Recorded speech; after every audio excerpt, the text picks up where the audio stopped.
Ladies and gentlemen, I've got the one, the only, from SunSpear Games. It's JaKaTaK, aka Tom. Actually, I should have asked you that, man. What are we going by nowadays? Is it still JaKaTaK Yeah. anymore? I mean, that's its own little story. I tried to kill Ooh. JaKaTaK and he came back. I I tried to Yeah, you had a remove whole him from video. the space. Yeah. Well, I'm done doing content, you know. When I won't go too deep down this rabbit hole, but I'm done doing content.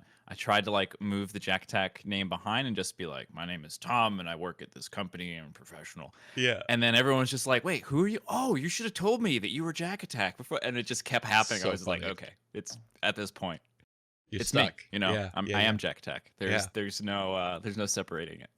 I tried.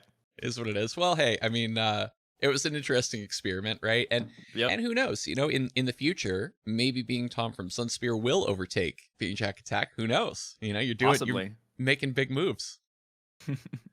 Cool, man. So I guess, setting the backdrop for people who are not as up on you and your history as I am, they probably should go do some homework before they watch this interview. You've done not one, but actually multiple interviews in the past. But the most recent one, at least that I know of, is a 2-hour banger that you did with Cyan back in the day. Gosh, that Cyan, was man. that was some Yeah, years yeah. ago now, actually. That was quite a while. I've always I've when I was doing the content creator thing, I made it to a reasonable area where I was getting called on to a couple of different shows, and it's Mm-hmm. very exciting. I Yeah. got to do I don't remember if you remember Troy Pavlik did StarCraft Jeopardy for a while.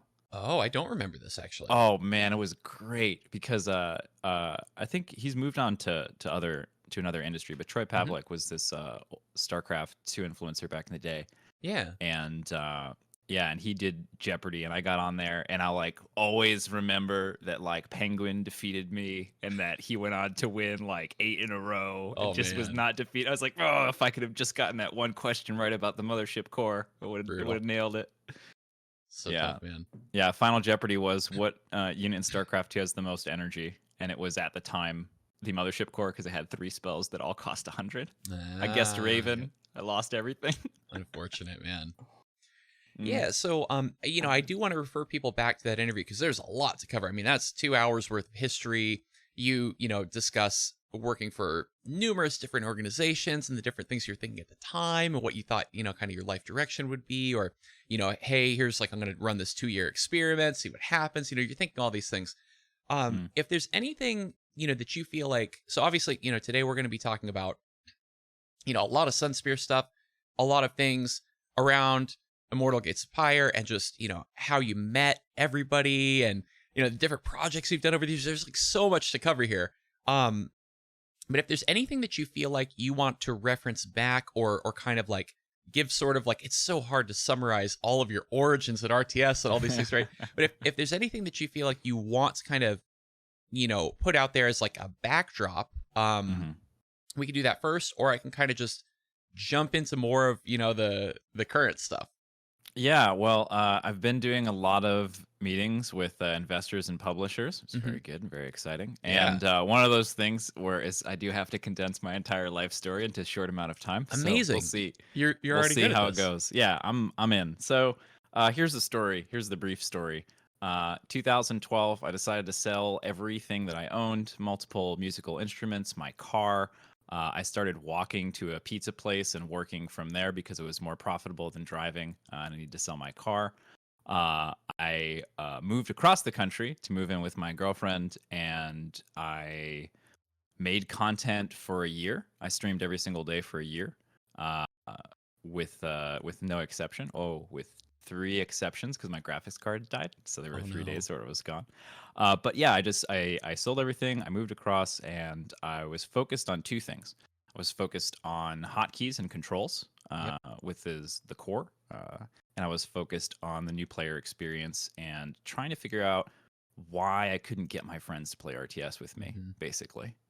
And then, yeah, that led me on this incredible journey of that I basically describe as running to the edge of a cliff like Wile E. Coyote and then jumping off and then hoping that there is a bird at some point that like swoops in and saves me before I die. Yeah. And I just did that over and over and over and over again.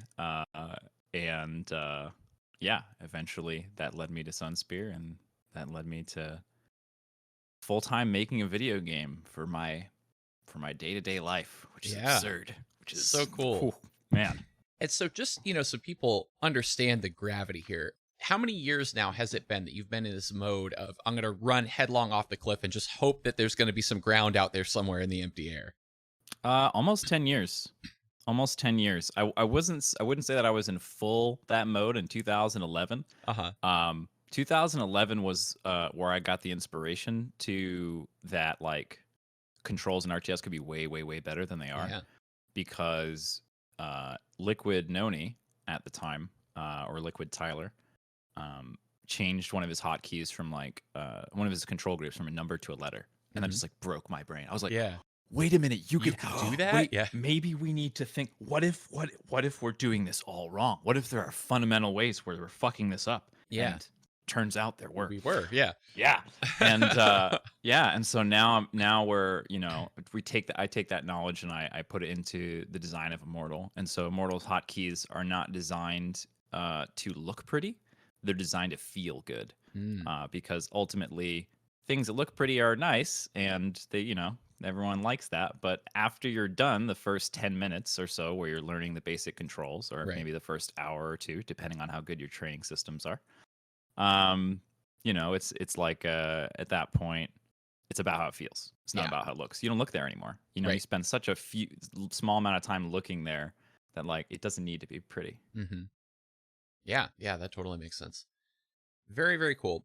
And so in amongst all of this, did you do university, or were you just full on the like content creation path? Oh man. Well, I'm gonna have to amend that question about running headlong off the cliff. It was actually earlier than that. I started doing that in probably 2008. So 2008, I got a call from my cousin, who is a national poetry slam champion, and hip hop artist, indie hip hop artist. And he was like, hey, I want to go on the road with a band and do kind of like a punk rock hip hop fusion type thing. I want to not just do the slam poetry. I want to get music and rhythm in it. I want to, take it to the next level. And I was just like, I remember exactly where I was. I was in school for music at the time. I do have a degree in music. My main instrument is voice. I play all of the Rock Band instruments very, very shittily, but enough to have a good time, which is exactly where I like it. But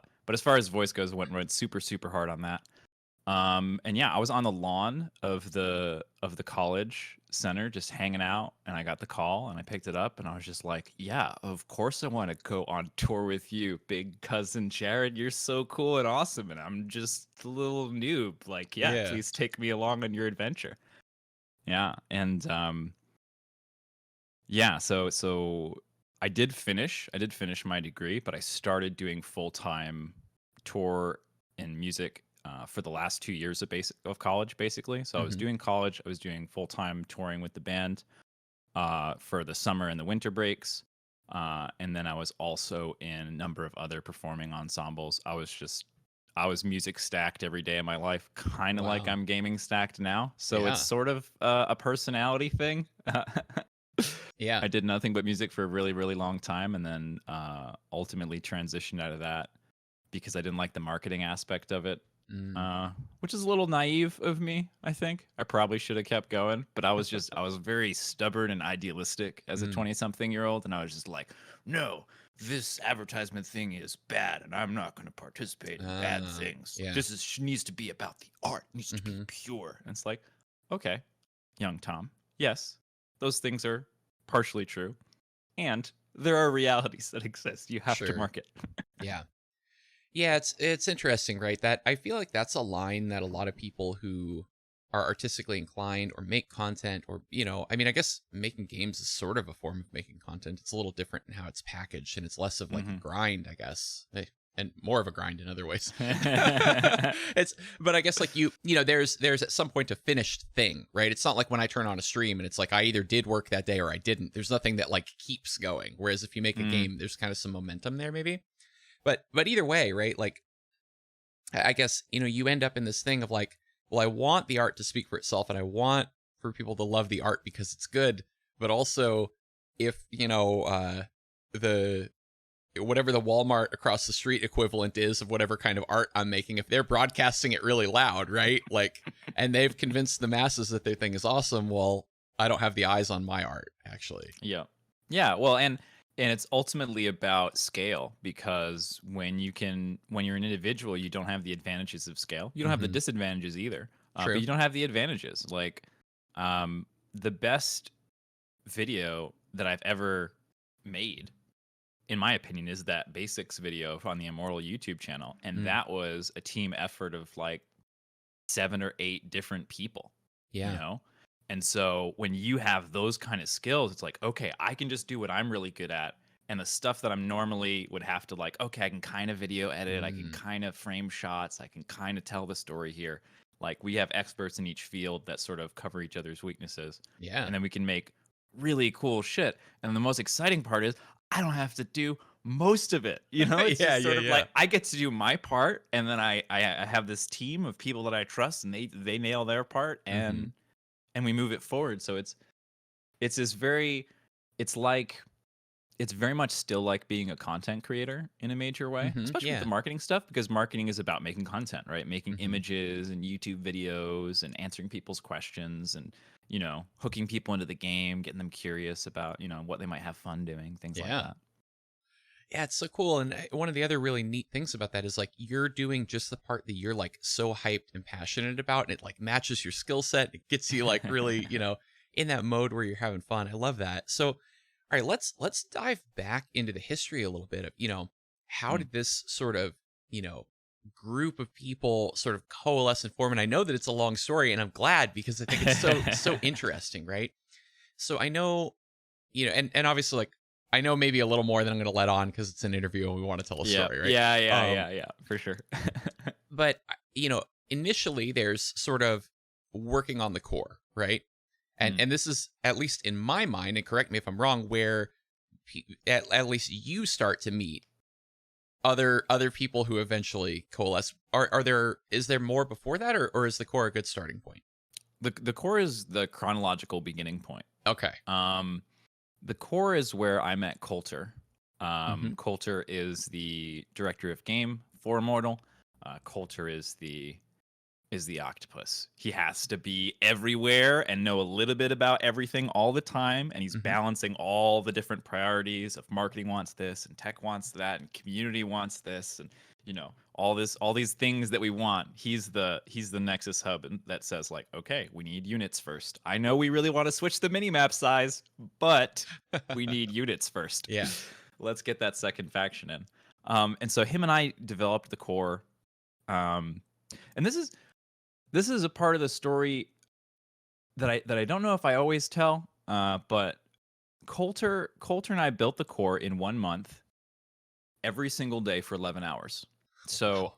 I would wake up, and this was in the very, very beginning. So I made my move out to California in April, and then the month of May was Coulter and I making the core.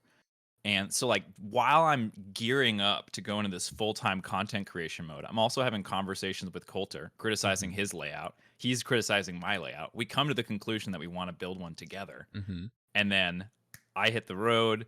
I'm in a few weeks, and then we're already working on Yeah. the core. June 1st or something, the core thread gets posted on Team Liquid, and you know, the rest is history from there, Yeah. man. It's still one of the most viewed, most commented threads on all of Team Liquid. So Yeah. really, really proud of the core and the whole community that came up around that. Yeah, yeah, so amazing. I mean, there are, so many examples of people having success with it. That's definitely something to be proud of for sure. So, okay, from there, the next sort of chronological piece is what? Vanguard? Yeah. So from there, the next piece is one of our early build families, uh, called One Goal. So Okay. One Goal is where Dylan comes in. Mhm. After Coulter and I made the first version of the core, I kept developing it, and Coulter moved on to other projects. And one of those projects was with Dylan, Mhm. and it was called One Goal. And that was a mod that instead of like trying to make our own thing, we were trying to basically change StarCraft 2 a little bit to make a point to Blizzard, be like, hey, skill shots can exist in RTS. Yeah. Here's how we could do it. What do you think? Mhm. You know? Yeah. And now the Disruptor is in StarCraft. Right. Right. Right. Yeah. The Disruptor is actually a unit that was designed by our lead game designer, Travis, in Mm. Starbow. And so Starbow is kind of that next level. So Dylan comes in with one goal. There's actually a build in between there called Raise. We did a mod called Raise, and Mhm. that's where we got ideas like the unified command card and using hidden instead of hard cloak, which Mhm. we can get into later for Yeah. sure. And then Starbow was Travis's thing. So Travis is a genius. Travis, when you can teach Artosis something fundamental about how RTS works, it's saying something, and Sure. that's what he Yeah. did on the Pylon show, and it was beautiful. Like, we bring Travis in as our secret weapon when we need him to dunk, when we need to have a question answered that none of us have the answer to. Mm. Travis has the answer. Mhm. And he's basically been modding Brood War and StarCraft since he was like 12 years old. Wow. He's been doing he's played every single RTS. He's played almost every single game of note. Mm. It is so hard for me to say, "Hey Travis, have you played this game?" And him to say, not only for him to say, "Oh, I don't know," but for him to say not have a really strong opinion Mm. on exactly the reasons why it went wrong and why it went right and Yeah. all the different things about it. And Interesting. so like, yeah, he's just this super guru. Like when we were in the beginning of the company, there were only like five or six of us or whatever. He was Mhm. basically just doing all the tech. No experience. He was just like, "Oh, this needs to get done. I'll learn how to do it." Mhm. And he leads the tech team right now. Yeah. He just figures stuff out. It's Sure. incredible. Yeah, so Travis comes in with the Starbow. That was his most successful mod. Many mods, long list, all the way up to Starbow. Starbow is the most competitive mod in StarCraft 2, Mhm. backed by Total Biscuit. Casted by Artosis and Tasteless. Yeah. It was basically this. What if we took the best elements of Brood War and the best elements of StarCraft 2 and Yeah. created them into a video game? Mhm. And that that was kind of what Starbow was, and a big part of what Starbow was worked its way into the next final step, which is Vanguard. Yeah. And then Vanguard is us coming from all these different directions, the core and one goal and Starbow, and just building a thing, Mhm. which ultimately ended up. It's not a one-to-one copy. It's important that it's not a one-to-one copy Sure. for Immortal. It was a testing ground for us to make sure we got the big systems right, to Right. make sure we got the economy right. Mm. All those the pathing, right? Formations and how that works. All the Mhm. things that like kind of touch everything else in the entire game. Mhm. Those fundamental systems, we had to make sure that they were right. And it's extremely cost efficient to develop gameplay in a mod because it's free. You don't need an As engine, long as right? as long as you're working a job so you can feed yourself, you can spend the rest of your time just cranking hours into the game and making stuff happen, Mhm. which is essentially what Travis did. So was the plan initially then like I guess so sometimes people come to sort of what you all did and it's kind of like this process of discovery and like happy accidents and stuff, but it almost sounds like from what you just said that there was a plan even at the beginning of Vanguard of like, okay, we've all met each other and we kind of want to do a thing, and the most sort of business savvy and time efficient and cost efficient way to do this is to start with a mod and then drive towards building our own engine. Was it more of that latter kind of thought process? Yeah, it was very much intentional. Okay. One of the things we saw, we got to test a lot of the upcoming RTSs. We got to get into a lot of the alpha tests, like Guardians of Atlas, for example. And we watched these companies with really, really good ideas just not be able to afford the Mm, cost of going through all the iterations that it yeah. takes to get to good gameplay. Right. And so we figured the best way to get to the best gameplay was to grind it out, in our free time, Mhm. volunteering and, whatever jobs we had to take or whatever pride we had to swallow to live in our parents' basements or whatever it was, Mhm. right? We dealt with whatever it was and we Yeah. made the game happen, basically. Very cool. So, just I and some of this stuff obviously is on the Pile on Show episode that you just did, but I want to make sure if anybody's coming here first that we kind of tell the story in like a coherent manner. So I'm kind of trying to balance those things. Mhm. But just in terms of like timeline of years, let me know kind of where it was that this sort of Vanguard phase began. In terms of like how many years ago was this? I think Vanguard was 2016, Okay, so so about 5 years ago. and it's wild to think that 2016 was that long ago now. Yeah, yeah. I think we did Vanguard for 2016 through 2018, and Hmm. 2018 was the year we started transitioning over, starting to figure out, okay, let's pick what engine we're going to use. Let's Hmm. figure out, the world and the theme that we want to live in, and Yeah, getting all those basic questions tested, figured out, answered, etc. totally. Okay, so and then at the beginning of sort of the Vanguard phase, the team is comprised of who exactly? Uh, Vanguard was me, Dylan Coulter, Ian, who I've not introduced yet. Hmm. Ian's kind of behind the scenes guy, and Theo and Travis. Okay, so So 6 of you then. yeah, so Ian was just a close friend of Dylan's, Hmm. and he is a logistics whiz. Mm. He is the man that you can rely on every single time. It is Yeah. beautiful. He keeps stuff in line, he keeps stuff organized, keeps the wheels spinning, and he's a very charismatic guy. Hmm. And so him and Dylan just it's amazing when they're together. They make the magic happen, right? And so Okay. they're traveling around, they're talking to people, they're like, hey, we're trying to make a game. They're doing basically all the business development stuff like that.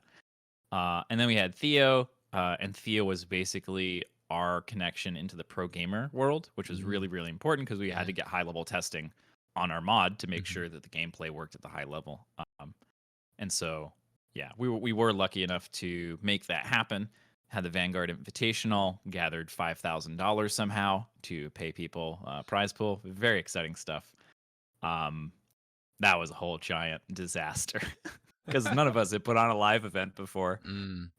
And I had been a caster at live events, but other people were running the stuff. I just had to Sure. show up, Yep. cast, walk off. I'm good. That's all I had to do. Yep.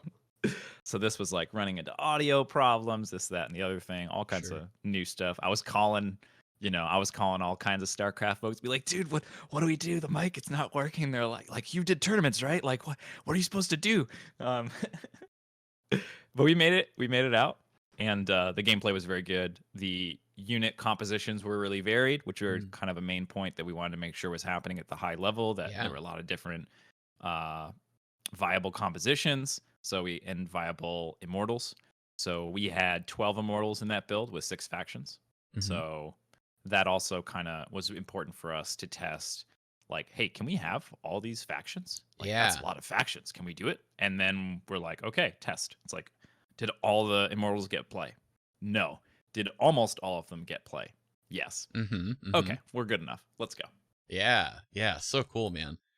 Yeah. It's I definitely think that that's a spicy topic, right? Because this is one of the ones where like people like flip out. They go, wait, you're gonna have what in your game? No, you can't. It can't be done, right? And so that's a fun one to sort of see you have success with, because I think a lot of what's interesting in game design. This is, I guess, I don't know. Maybe I shouldn't editorialize this much. It's an interview about you, but now that I've come this far, I'll Let's just go. finish the Let's thought. go. Let's go. Um, I like this rabbit it's hole. like, Let's go. yeah, it's like how can you sort of conform enough to sort of the tropes of the genre and the things that people expect for it to feel like, okay, I'm playing an RTS and this feels familiar and it's like it tickles that part of my brain that's, I like this genre and whatever, but then break enough rules that people are like, ooh, this is something new and interesting, right? It's like, how do you get that balance right? And it's so tricky, right? I feel this is where a lot of game studios fall down, right? It's like they have some concept that they think, okay, this is the rule we're going to break. They don't quite get it right, and it doesn't, And so to hear you say that anecdote about the Invitational, like, did almost everything see play? Yes. Oh wow, you broke the rule and got away with it. Like, that's so Mm. exciting, right? Um, Yeah, yeah. I think a really big part of the whole but there will be so many factions. How will you balance it? Is that most people are coming from the mindset and the experience of a closed system game, mhm. which means the game launches, it maybe has expansions, maybe it doesn't, but other than that, there's no new content coming in. Yeah. And so as a result, the game gets figured out much, much faster. Now, Mhm. does it get completely figured out ever? No, it's not. It's beyond human potential. That's the Right. exciting part. It's an Yeah. esport, right? It's beyond human potential.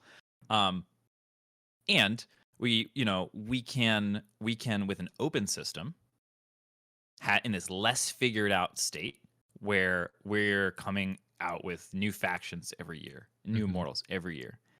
Um, then it's not quite as big a deal, because the more figured out the game is, the more precise your balance has to be for it to feel Right. good. So Mhm. if the game's really figured out, you got to get within 5% of 50%, or that's going to feel awful. Mhm. But if the game is very far away from being figured out, you get more of these like Super Smash Brothers situations where everyone's sleeping on Puff for like a million years, Yeah. and HBox comes in and he's like, "Nah, we got this," and he Yeah. just crushes everyone at Evo and is beautiful, right? Mhm. Like Mhm. that's magic. And so we have picks and bans if we need them, and it's centered around immortals and not factions, which Mhm. can be a little bit tricky. So I kind of want to explain that. Sure. Yeah.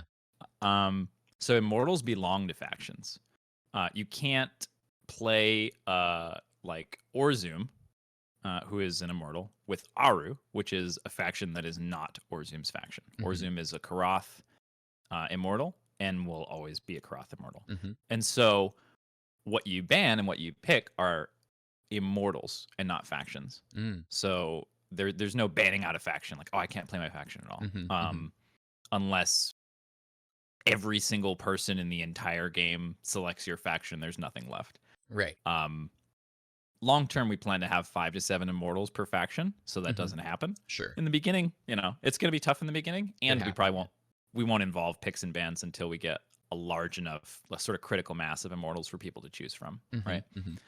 But long term, that's how basically it's going to work. And so you'll have the opportunity to be like, oh, so and so is really strong right now, we're going to ban them, or I don't like playing against this play style, going to ban that. And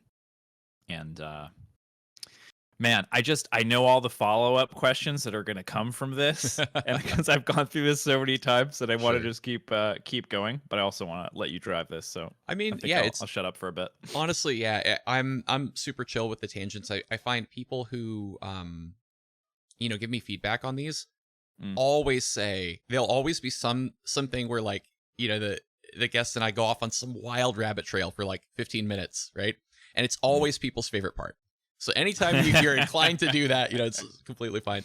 Um, but yeah, I just a comment actually that I love this idea of the narratives that emerge from, like, your example in Smash, right? Mm, Or another example that you referenced, I believe, on the Pylon Show appearance was Magic the Gathering, right? Where there are these like emergent meta things that happen where it's like, well, actually, this combo has been sitting in front of everybody for 6 months and nobody found it, right? And there's mm. some breakout tournament appearance. This entirely busted thing just dominates, right? And the team of like 4 or 5 people who worked on the tech and understand it just, they place first through fifth in the tournament, and that's that, right? It's like, I think that as like a sort of history forming, like, esports thing, like, that's so hype to me, and it Mm, really makes me excited, and I think it's so interesting to think of this sort of like open system closed system thing. I actually haven't heard anybody say that in the context of making a video game esport thing. Like, obviously, like, it happened in Smash, and maybe I'm just ignorant about game design, but I haven't heard anybody frame it that way, really. Like, to be fair, a lot of the stuff that we're doing, we have to name because it hasn't been done before. mm, Um, or it has been done before, but it hasn't had language attached to it, or it hasn't mm-hmm, been like a principle that people talk about or study. It's just sort of something that if you've been around for a while, you know it. So we are Mm-hmm, kind of mm-hmm. putting labels on a lot of this stuff, and we try not to do that too much. But yeah, I think in this case, it's really useful vocabulary, I think, for people to understand, like, okay, when you're in a closed system or an open system, the way the balance works is very, very different. And Yeah. if you're thinking about it from the closed system perspective, it's not going to make sense. Mm-hmm.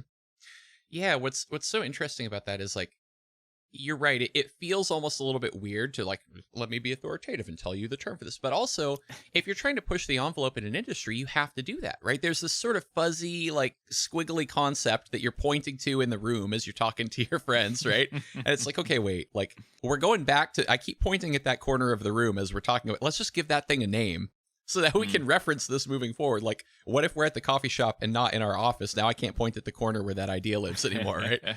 And another interesting thing here is actually, we use the example of, Puff and Smash, but that actually is a closed system, right? It's just a closed system with a really wide character pool with characters that are overlooked or were for years, right?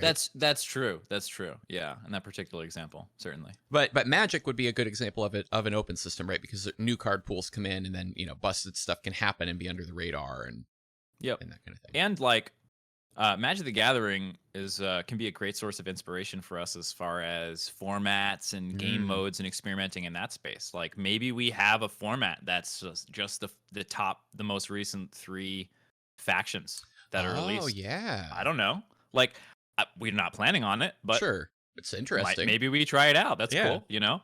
I think that's kind of the thing that I love most about the philosophy of SunSpear and how we do stuff and how we make games. It's like as soon as the conversation reaches a point where we can test something, we stop talking. Mm-hmm. It's all about just get to the point where we can test and then start testing and Mm-hmm. start iterating and start figuring out what's happening, because the emerging complexity of a game like this is so big that you simply cannot just sit back with your white Right. paper and be like, this is how the players will use the Baneling. Right. It Yeah. will counter the Marine every time. Right. That didn't exactly work out the way they planned. Yeah. And that was a happy accident. That was a good one. Yeah. Okay. I want to get your thoughts here because this is very much something that I feel super strongly about. That some of the coolest things that have ever happened in game design, in fact, when I think of like, my top 10 list of like the coolest shit ever in video games, right? It's always this thing where like the engine broke, right? It did something bad. There was a bug or some player is abusing the way that you were supposed to be able to control something or whatever. And all of a sudden, there's this beautiful thing that emerges from it that becomes part of the mainstream. So I want to get your thoughts on that. Like, is this just something that I think and I'm just like a weird like nerd to have this idea, or is this like a thing in game design? I guess I don't know enough about sort of the game design space. I don't know if it's a thing, but I think it's a shift.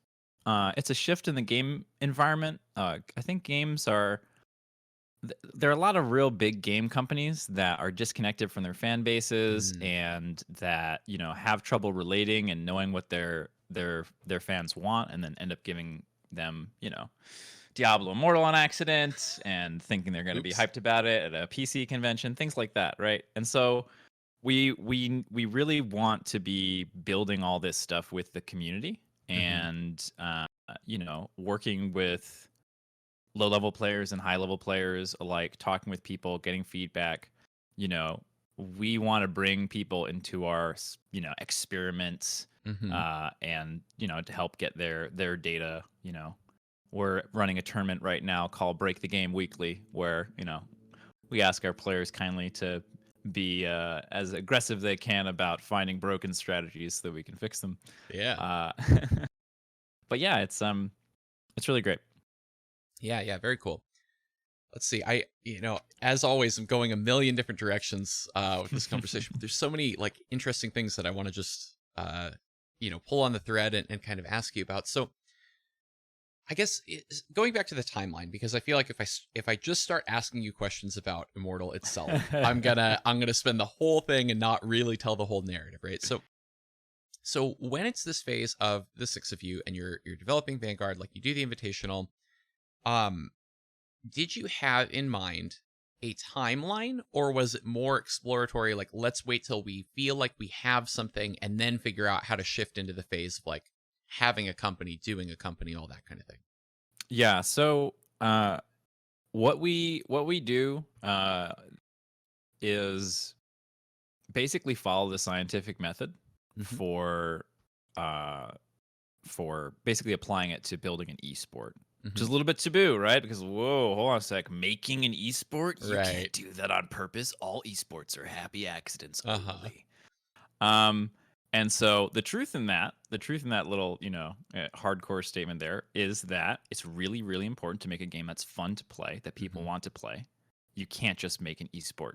You Yeah. have to also make the game fun. Hmm. We're very aware of that. That's very important to us. And what we do is something called criteria-based design, and it's just a scientific method with a different name. Hmm. Uh, we set out criteria first, and so we say, okay, what does the greatest esport ever made have? Well, it's like, Hmm. well, it's got to be visually intuitive. People Yeah. need to know intuitively when to cheer and when to boo or when Hmm. to, you know, people need to know that as Yeah. intuitively as possible. It's like, okay, that's an element of it. What else? It's like, well, the game should be designed to have visual displays of skill so that Mm. people can be represent their skill in a way that is visible to spectators and the Hmm. players that they're playing against, and visible to themselves. Yeah.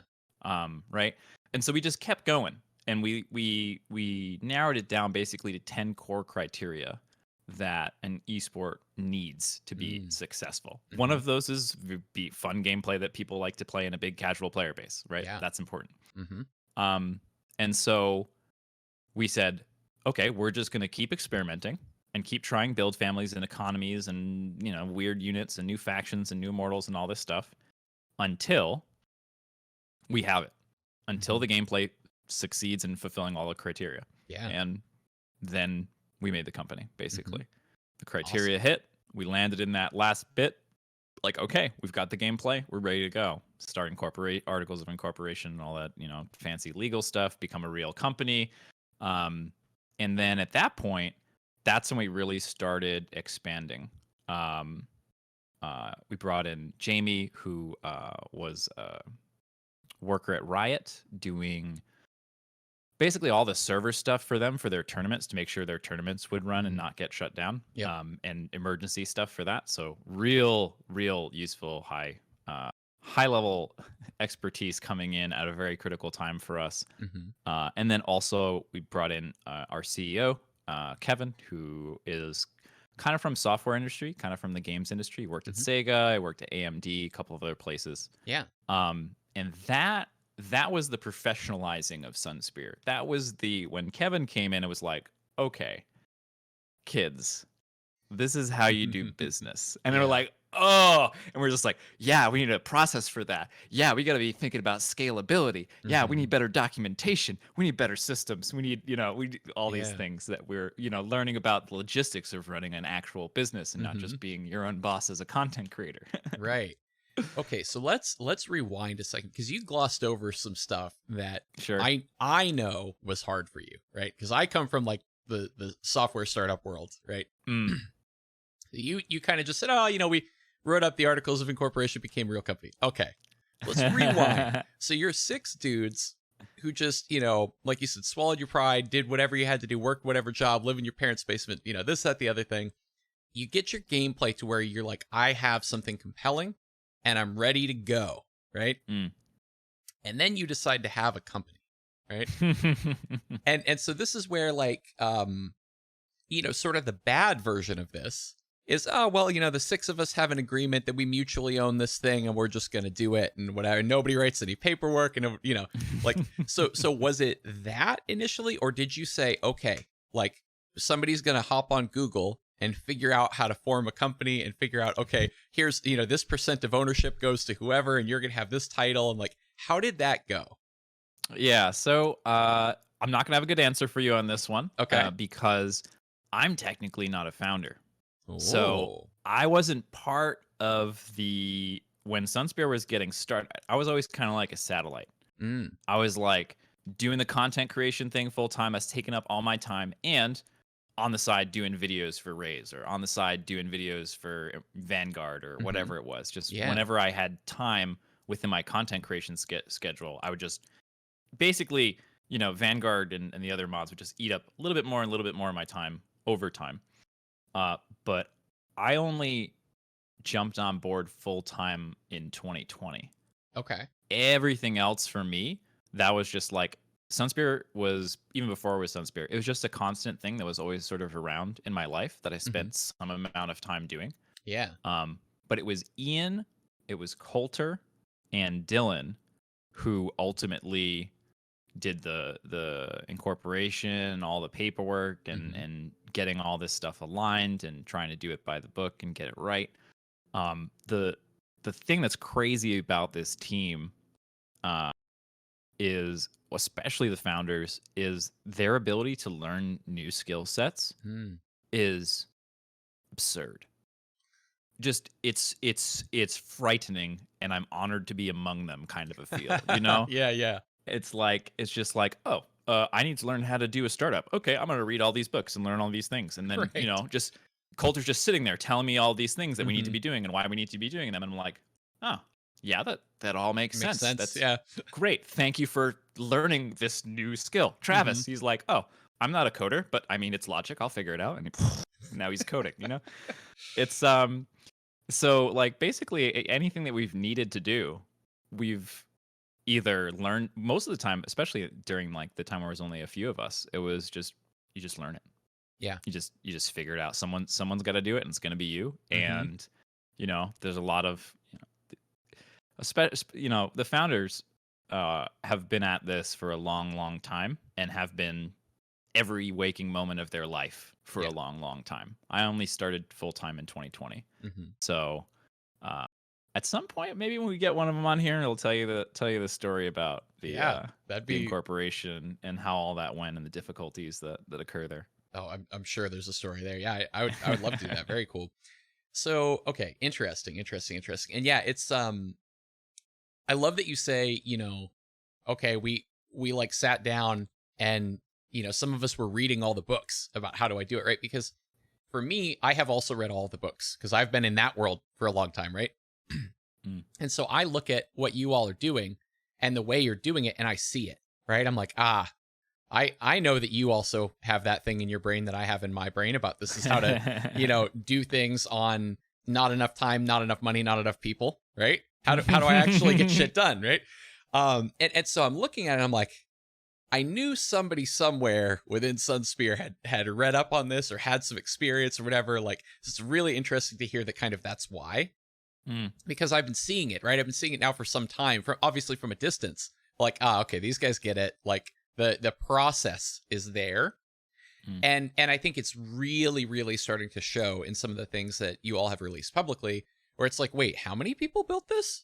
And it looks like that, right? Like, and also it's really telling too, when people will gripe about this, that, or the other thing and be like, wait, you don't have that done? And you're like, yeah, no, it wasn't important yet. Right. And it's like, you feel confident to draw that line, and other people wouldn't. And I'm like, I get it. Right. So I'm sitting there reading, the Pylon Show chat, like, oh, this guy in the chat over here, right? This guy, he didn't read the startup book. Chat. Yeah. Yeah. So super, super cool. Okay. So company gets formed, right? And then there's another interesting decision that, again, you kind of glossed over, and I want to pull on the thread. And maybe, again, this is before you formally came on board, so I don't know how much, influence you had, but, you all kind of, you look around the room and you go, let's bring in a grown-up. We need an adult, right? So were you around or a part of that decision? Oh, that scared the shit out of me, man. I got a phone call, man. So, before Kevin, who I love and admire. Yeah. Ian was the president and CEO, right? He's the logistics master. He's running all the stuff. Coulter and Dylan are just these super passionate, super creative people doing the creative stuff. And Ian's just like, hey, we need to be productive and get things done and do these things for me, please. And they're like, oh, I don't want to do that. I just want to be creative. But what you're saying makes a lot of sense. So I'm going to go do that. And so, I, being very, naive to the way businesses work, thought Ian was going to be my CEO and leader through the whole rest of my life, Mm-hmm. the rest of the 10, 20 years of SunSpear working on Immortal and then other games, right? Yeah, yeah, yeah.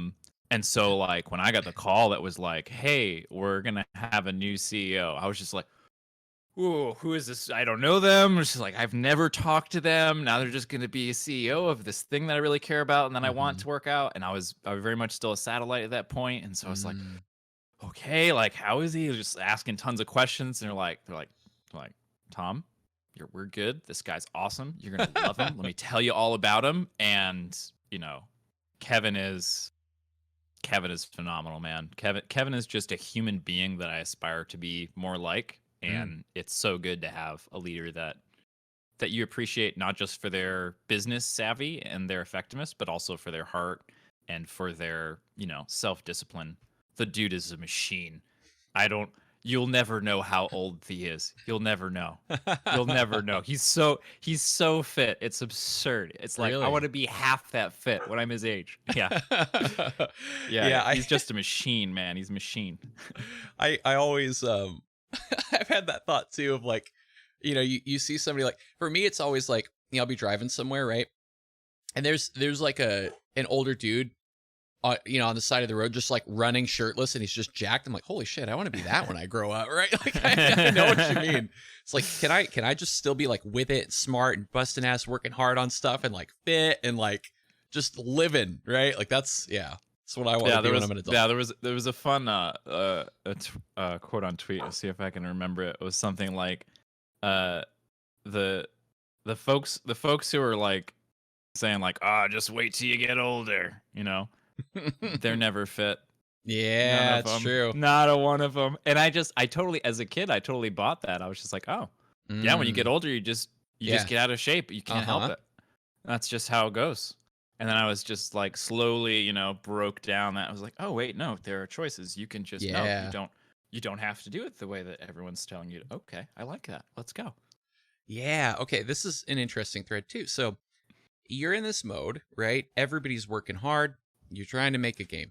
There's a to-do list 1,000,000 miles long, and you can't do all the things, right? In a given day, I am going to cut like 7 things that I think are important and that I want to do because they're not as important as the other 5 things that I am going to do, right? Mm-hmm. So then, how do you, looking at that, make decisions about food, sleep, exercise, free time, having a calm mind? Like, how do you break that down?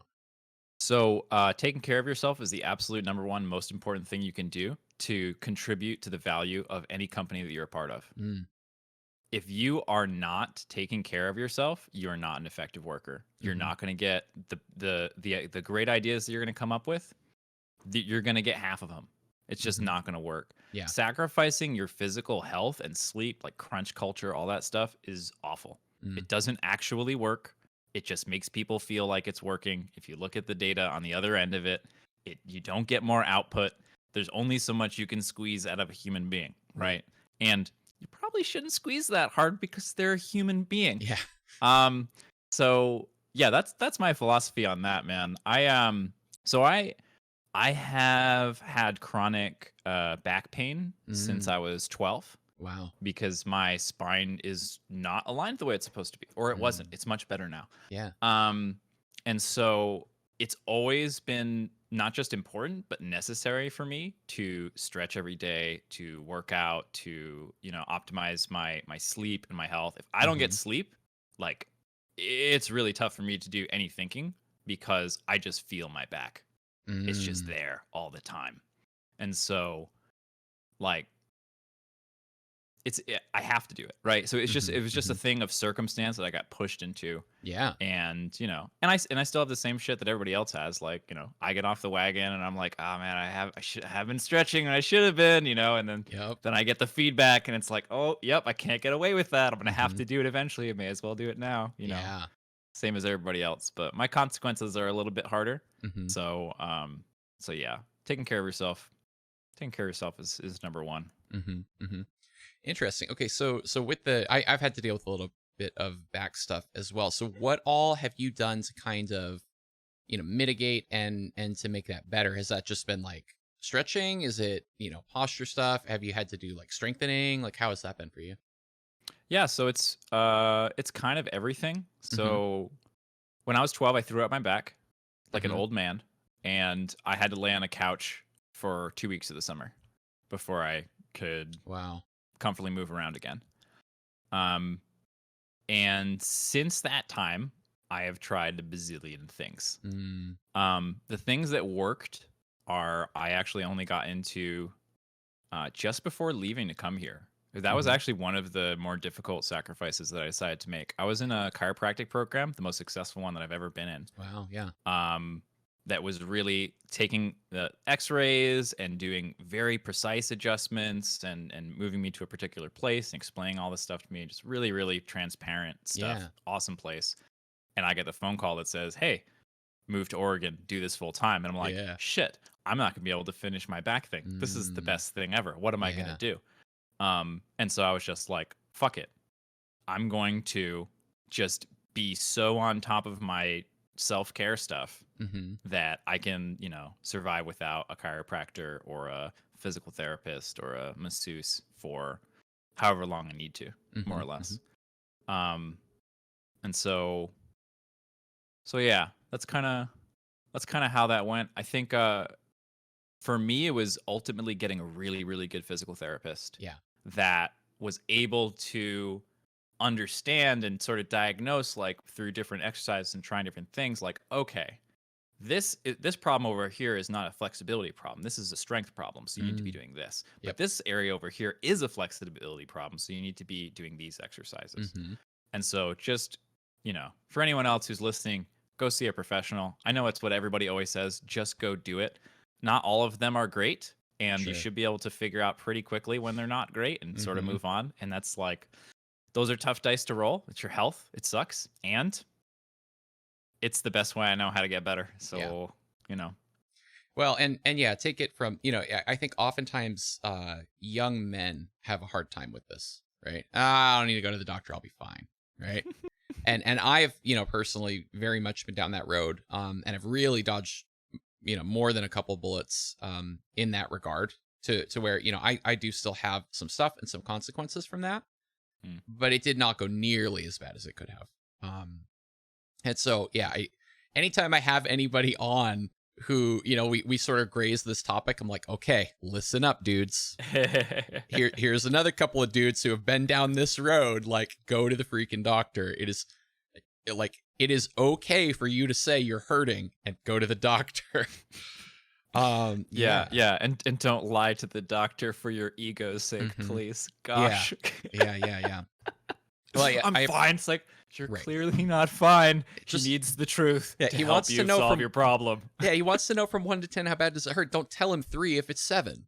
Yeah, like, Yeah, you know. yeah, Yeah. Okay. Well, yeah, thank you for, sharing that experience. I think yeah. it's often very, very helpful for other people to hear. So, okay, now let's talk about you pick up and move to Oregon. And so Mm. so the idea here is what? That it is cheaper to get a big house than an office space and a bunch of apartments. Is that kind of how that went down? Mostly, when you're in the same physical space with somebody, the productivity goes through the roof. Yeah. The ideas share and the number of quality ideas that end up coming out is just absurd. And you also have a lot smoother personal interactions. There's a lot less misunderstandings. There's a Mm, lot less people getting upset and things like that. yeah. And so, um, we have the goal of getting everyone in the same physical location, just because it's a huge value we feel. Mhm. And I was so ready to get out of my 9 to 5 and do this because um, I didn't make it basically all the way to SunSpear on the content creator thing. I Yeah. eventually, after Machinima, oh man. Okay, little story. Yeah. Let's do it. So I worked for Machinima for a little bit with some cool folks, some folks you might know like Axel Toss. Um, and we did a little esports show at Machinima called Inside Esports, and I was in LA, which is Los Angeles and Las Vegas are just kind of like the most socially intelligent people on the earth are there. Mm. And it's frightening. The amount of communication that happens that's never said Mm. is frightening. And I Interesting. wasn't very good at it. And so I made a lot of mistakes networking and social wise that I had no idea were even happening. And Mm. like all this conversation and things working out behind the scenes that I didn't know was going on. Yeah. And so I did machinima for 8 months, I think. Mm-hmm. And then in the most shitty way, I was fired. And so were a whole bunch of us. Basically, we finished the recording, the recording of the last episode. Mm-hmm. We were directly marched into the office of the head guy. Oh, And the head guy said, like, we're not renewing your contract. And I was just like, so we're fired. Just fucking tell me, right? Right. And he's like, Yeah. And he's like, yeah. That I was like, okay, goodbye. I was also like, Oh. fuck. Yeah, Right? yeah. Oh, what am I gonna do? I'm just, Mm-hmm. I'm 3,000 miles away from home. I have this like small group of friends, but they're all a lot more accomplished than I am, and they're already Yeah. like moving on to this next thing. I don't know what I'm gonna do. Mm-hmm. And I had to take some time and figure out like, okay, is this the end for me? Am I gonna just is it time to move on from this? And it kind of felt like it was. It kind of was like, you know what? I've been living without enough money to eat the food I want to eat, Mm-hmm. and be living on my own basically. It's like the bare minimum, adult independence kind of thing. Right. That like I was just like, I don't have a car, right? I haven't had a car for 6 years or whatever. Yeah. And for all the European folks who have great public transport, it's not like that around different. here. Yeah. You need the car. It's Right. not a luxury. Getting a job usually requires having a car. Mm-hmm. And so I was lucky enough to get a job at a basic 9 to 5 type place. We'll keep it anonymous Sure. to protect the guilty and the innocent. But yeah, it was great people, really meaningful work. Mm-hmm. It was like the company did systems for water treatment and things like that. So Yeah. cleaning water. So that feels really good when you're Yeah. contributing to people's clean Totally. water. But I was just typing in spreadsheets and doing really menial labor. Mm-hmm. And so it was not fun. It was not interesting, and I was not valued for my skills, or rather, the amount of time that it took for them to push me up to projects that would actually challenge me. Right. Was like I would have needed a couple more years before they gave me something that was difficult. Totally. Yeah. And so I was bored, and I think like most people, you go to work and it's not something you're super pumped about, and you're bored and you're sitting there and you're like, fuck, and you just keep looking at the clock and you're like, oh my God, it's moved like 5 minutes. I can't believe I'm still here. And I was doing that, and I got a phone call from Dylan, And you're like, yeah. And Dylan was like, hey, do you want to move? And I was like, yep. So I was very much ready for that at that point in time. I used the money that I worked at that job to buy a car. So I have a car now, which is great. And I used that car to drive across country. So amazing. Okay, JaKaTaK, I'm so sorry. Can we take a quick intermission? My doggo is letting me know that he needs to go Oh, OUT. hell yeah. Yeah, for sure. All right, I will be right back just as soon as I can. I'm so sorry.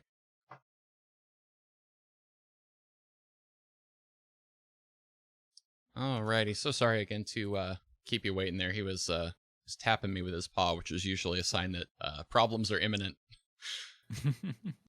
Cool. So yeah, man, okay, you gotta take care of your little sentient buds, man. Totally, man. Totally. So, okay, you're in this mode, right? You feel underutilized at work, right?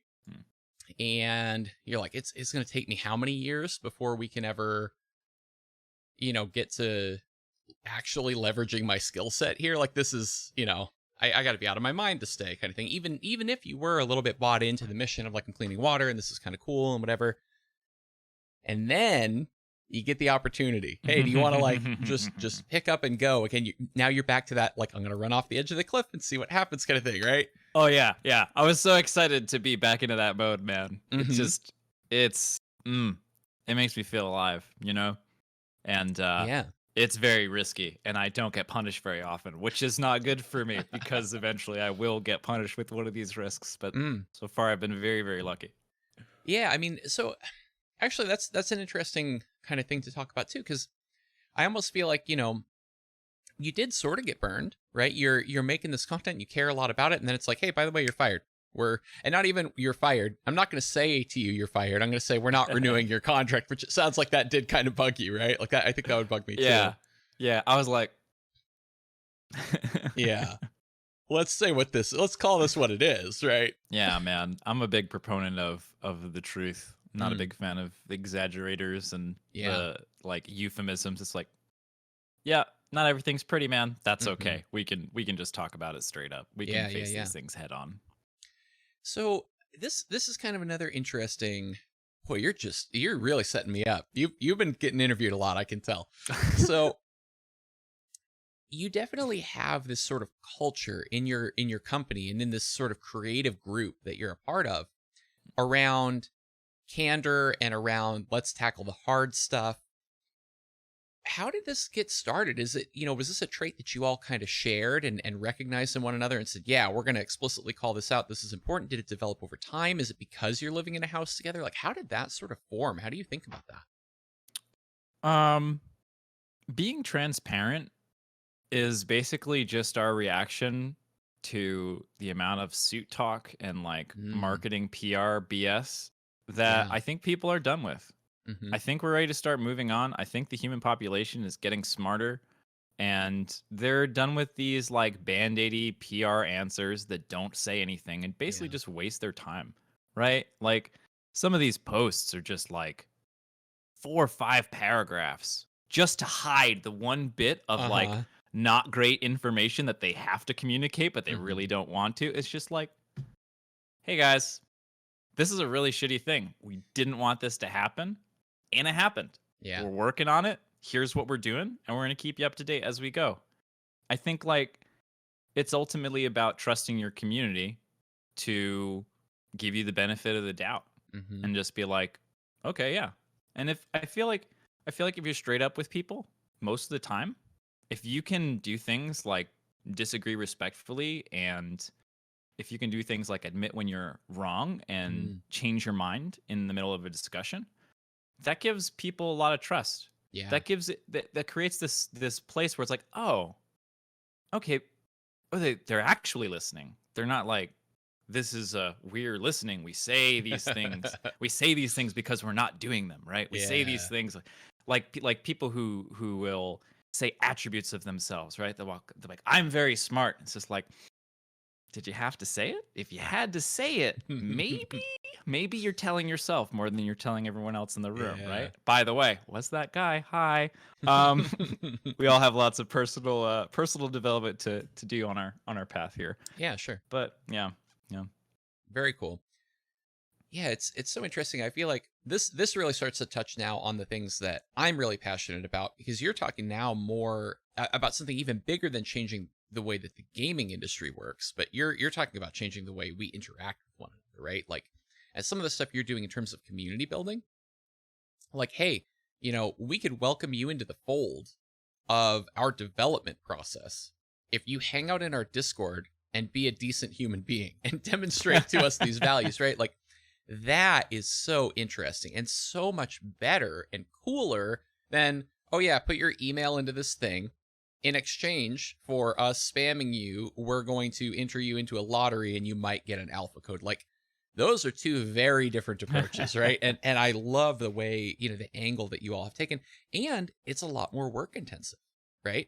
And Yeah. you kind of are one of these, or if not the person who's, tackling kind of the community building aspects. So how do you manage that and think about that in amongst all the other billion responsibilities that you have for, making this game awesome? Yeah, well, it's easier now than it was Mm, before. The nature of a startup is that, you start with a few guys wearing all the hats, and then they can slowly take a hat off and place it on a new employee. And you're uh-huh. like, I don't have to do marketing anymore. Yeah. Yes, I do have to still do marketing. We're still working on that. But yeah, so I am. For the time being, community lead, it's interesting because it's not what I would have picked to do. Mm. It's just Mhm. something that we needed someone to do. And I have some experience as a content creator, so I was the best person for the job out of the few folks we had. And it's just been a lot of trial and error and transparency.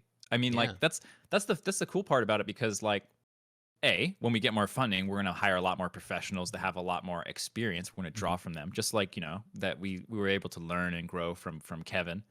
When we have these more experienced folks in the big business world, helping us with realities and things like that. Mhm. So, you know, um, and the cool thing about being transparent about how you're doing things is that people are a lot more forgiving.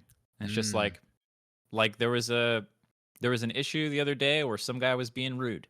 And if we were in a corporate positive vibes only community, then be like, "Oh, that's negative. Gone, Mm. go away," right? Mhm. But the problem is when you create that environment, then people don't feel safe to speak their mind. Mhm. And when that happens, then you get something called preference falsification. Okay.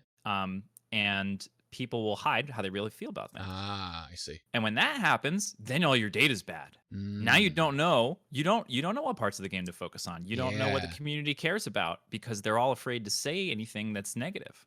Yeah. And if we want to make the game better, we need people saying negative things. Mhm. That's really important. And to be afraid of anything negative said about you or your game is just, I don't know. It's a bad look, man. It's like, do you have no faith?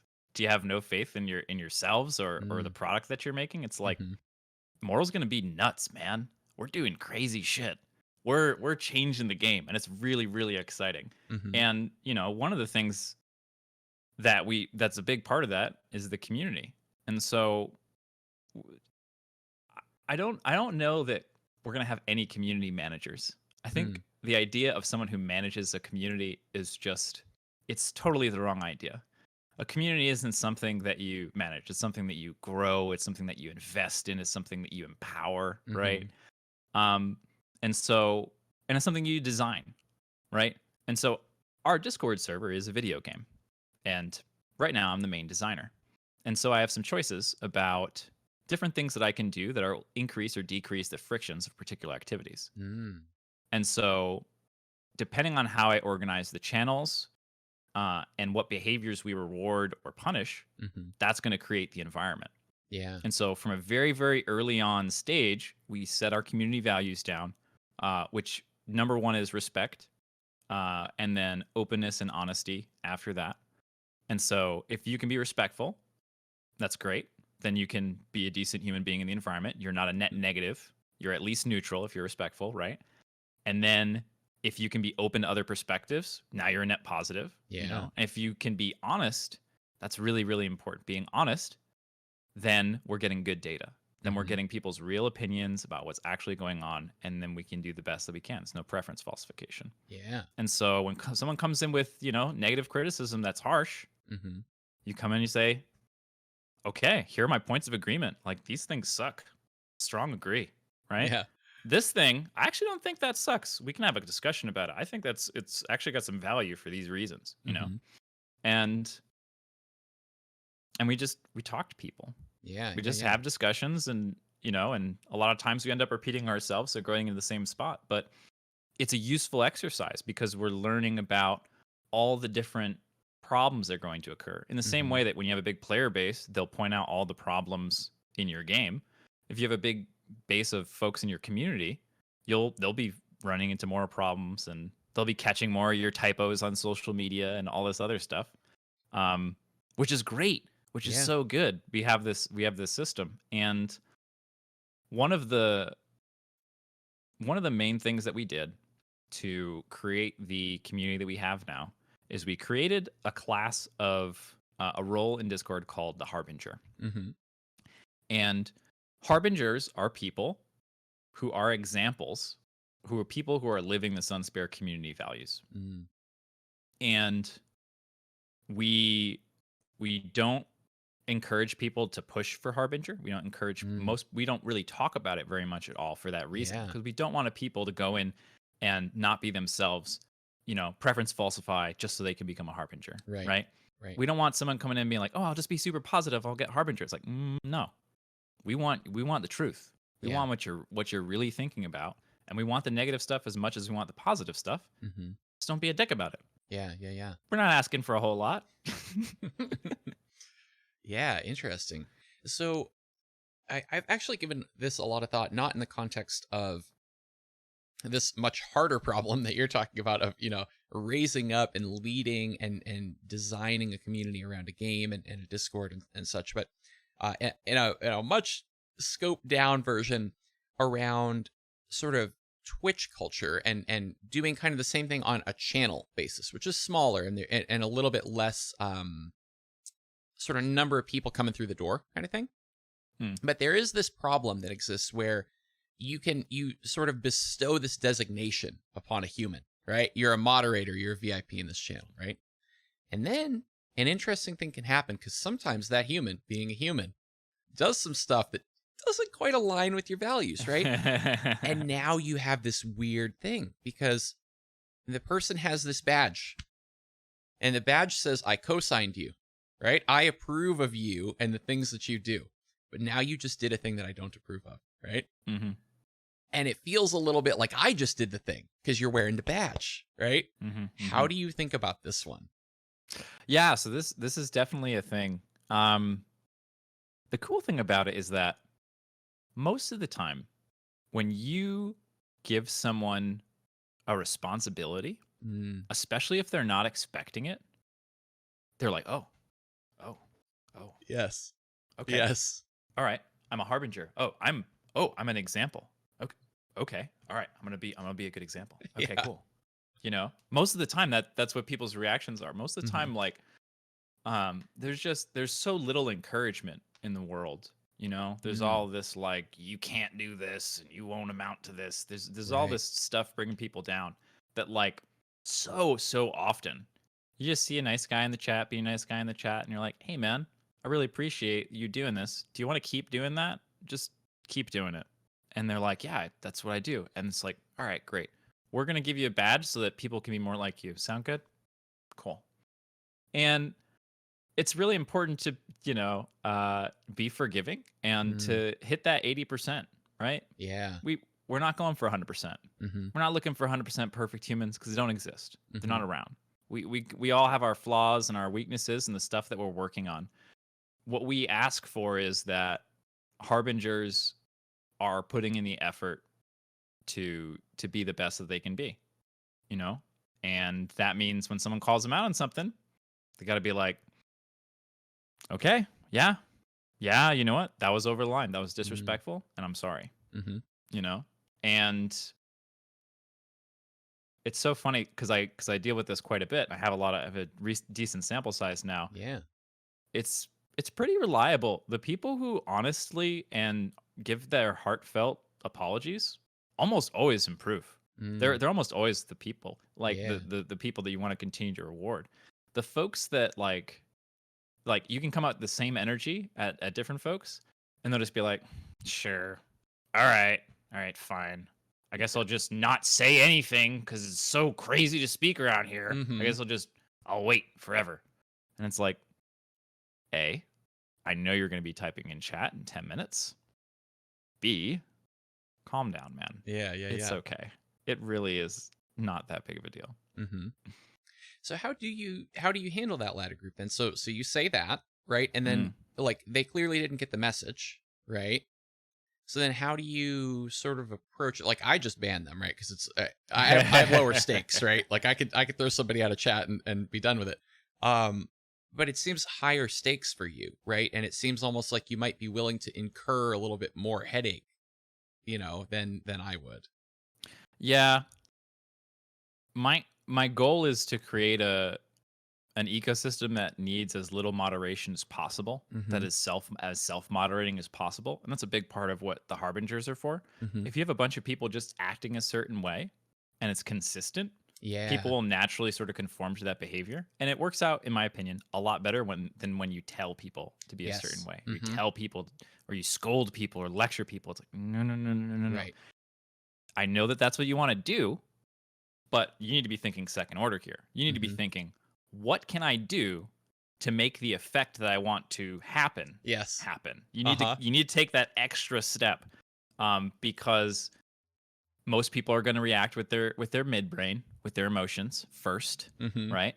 And then after their refractory period clears, whatever that is for you, then you can have access to the rest of your frontal cortex and decision making, and you can figure all that stuff out. Mm-hmm.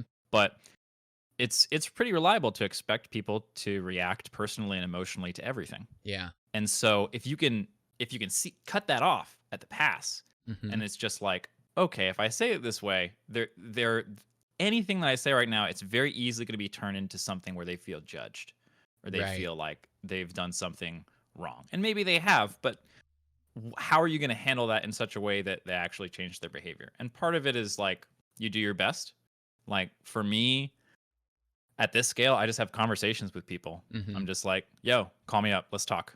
Yeah. What's going on? Let's talk. Like, this was a weird thing. Like, you had this interaction with this community member. I like both you guys. You guys seem both great. Like, Mm-hmm. what happened? What's Yeah. going on here? And figuring that stuff out. I feel like just being able to have conversations is the most powerful thing that I can do, and that's the most reliable thing that I've been able to do to solve disputes and things like that. But that doesn't scale. Right. Yep. Yep. And that's So the law of the land, right? Yeah, so that's actually something we're running into right now. We're running into scale issues, and there's this really interesting effect that happens among a lot of the harbingers because they're all really sort of friendly, nice people for the most part, Mm-hmm. right? There are some folks in there that are disagreeable and respectful and smart and skeptical, and I love those people, and those are really important.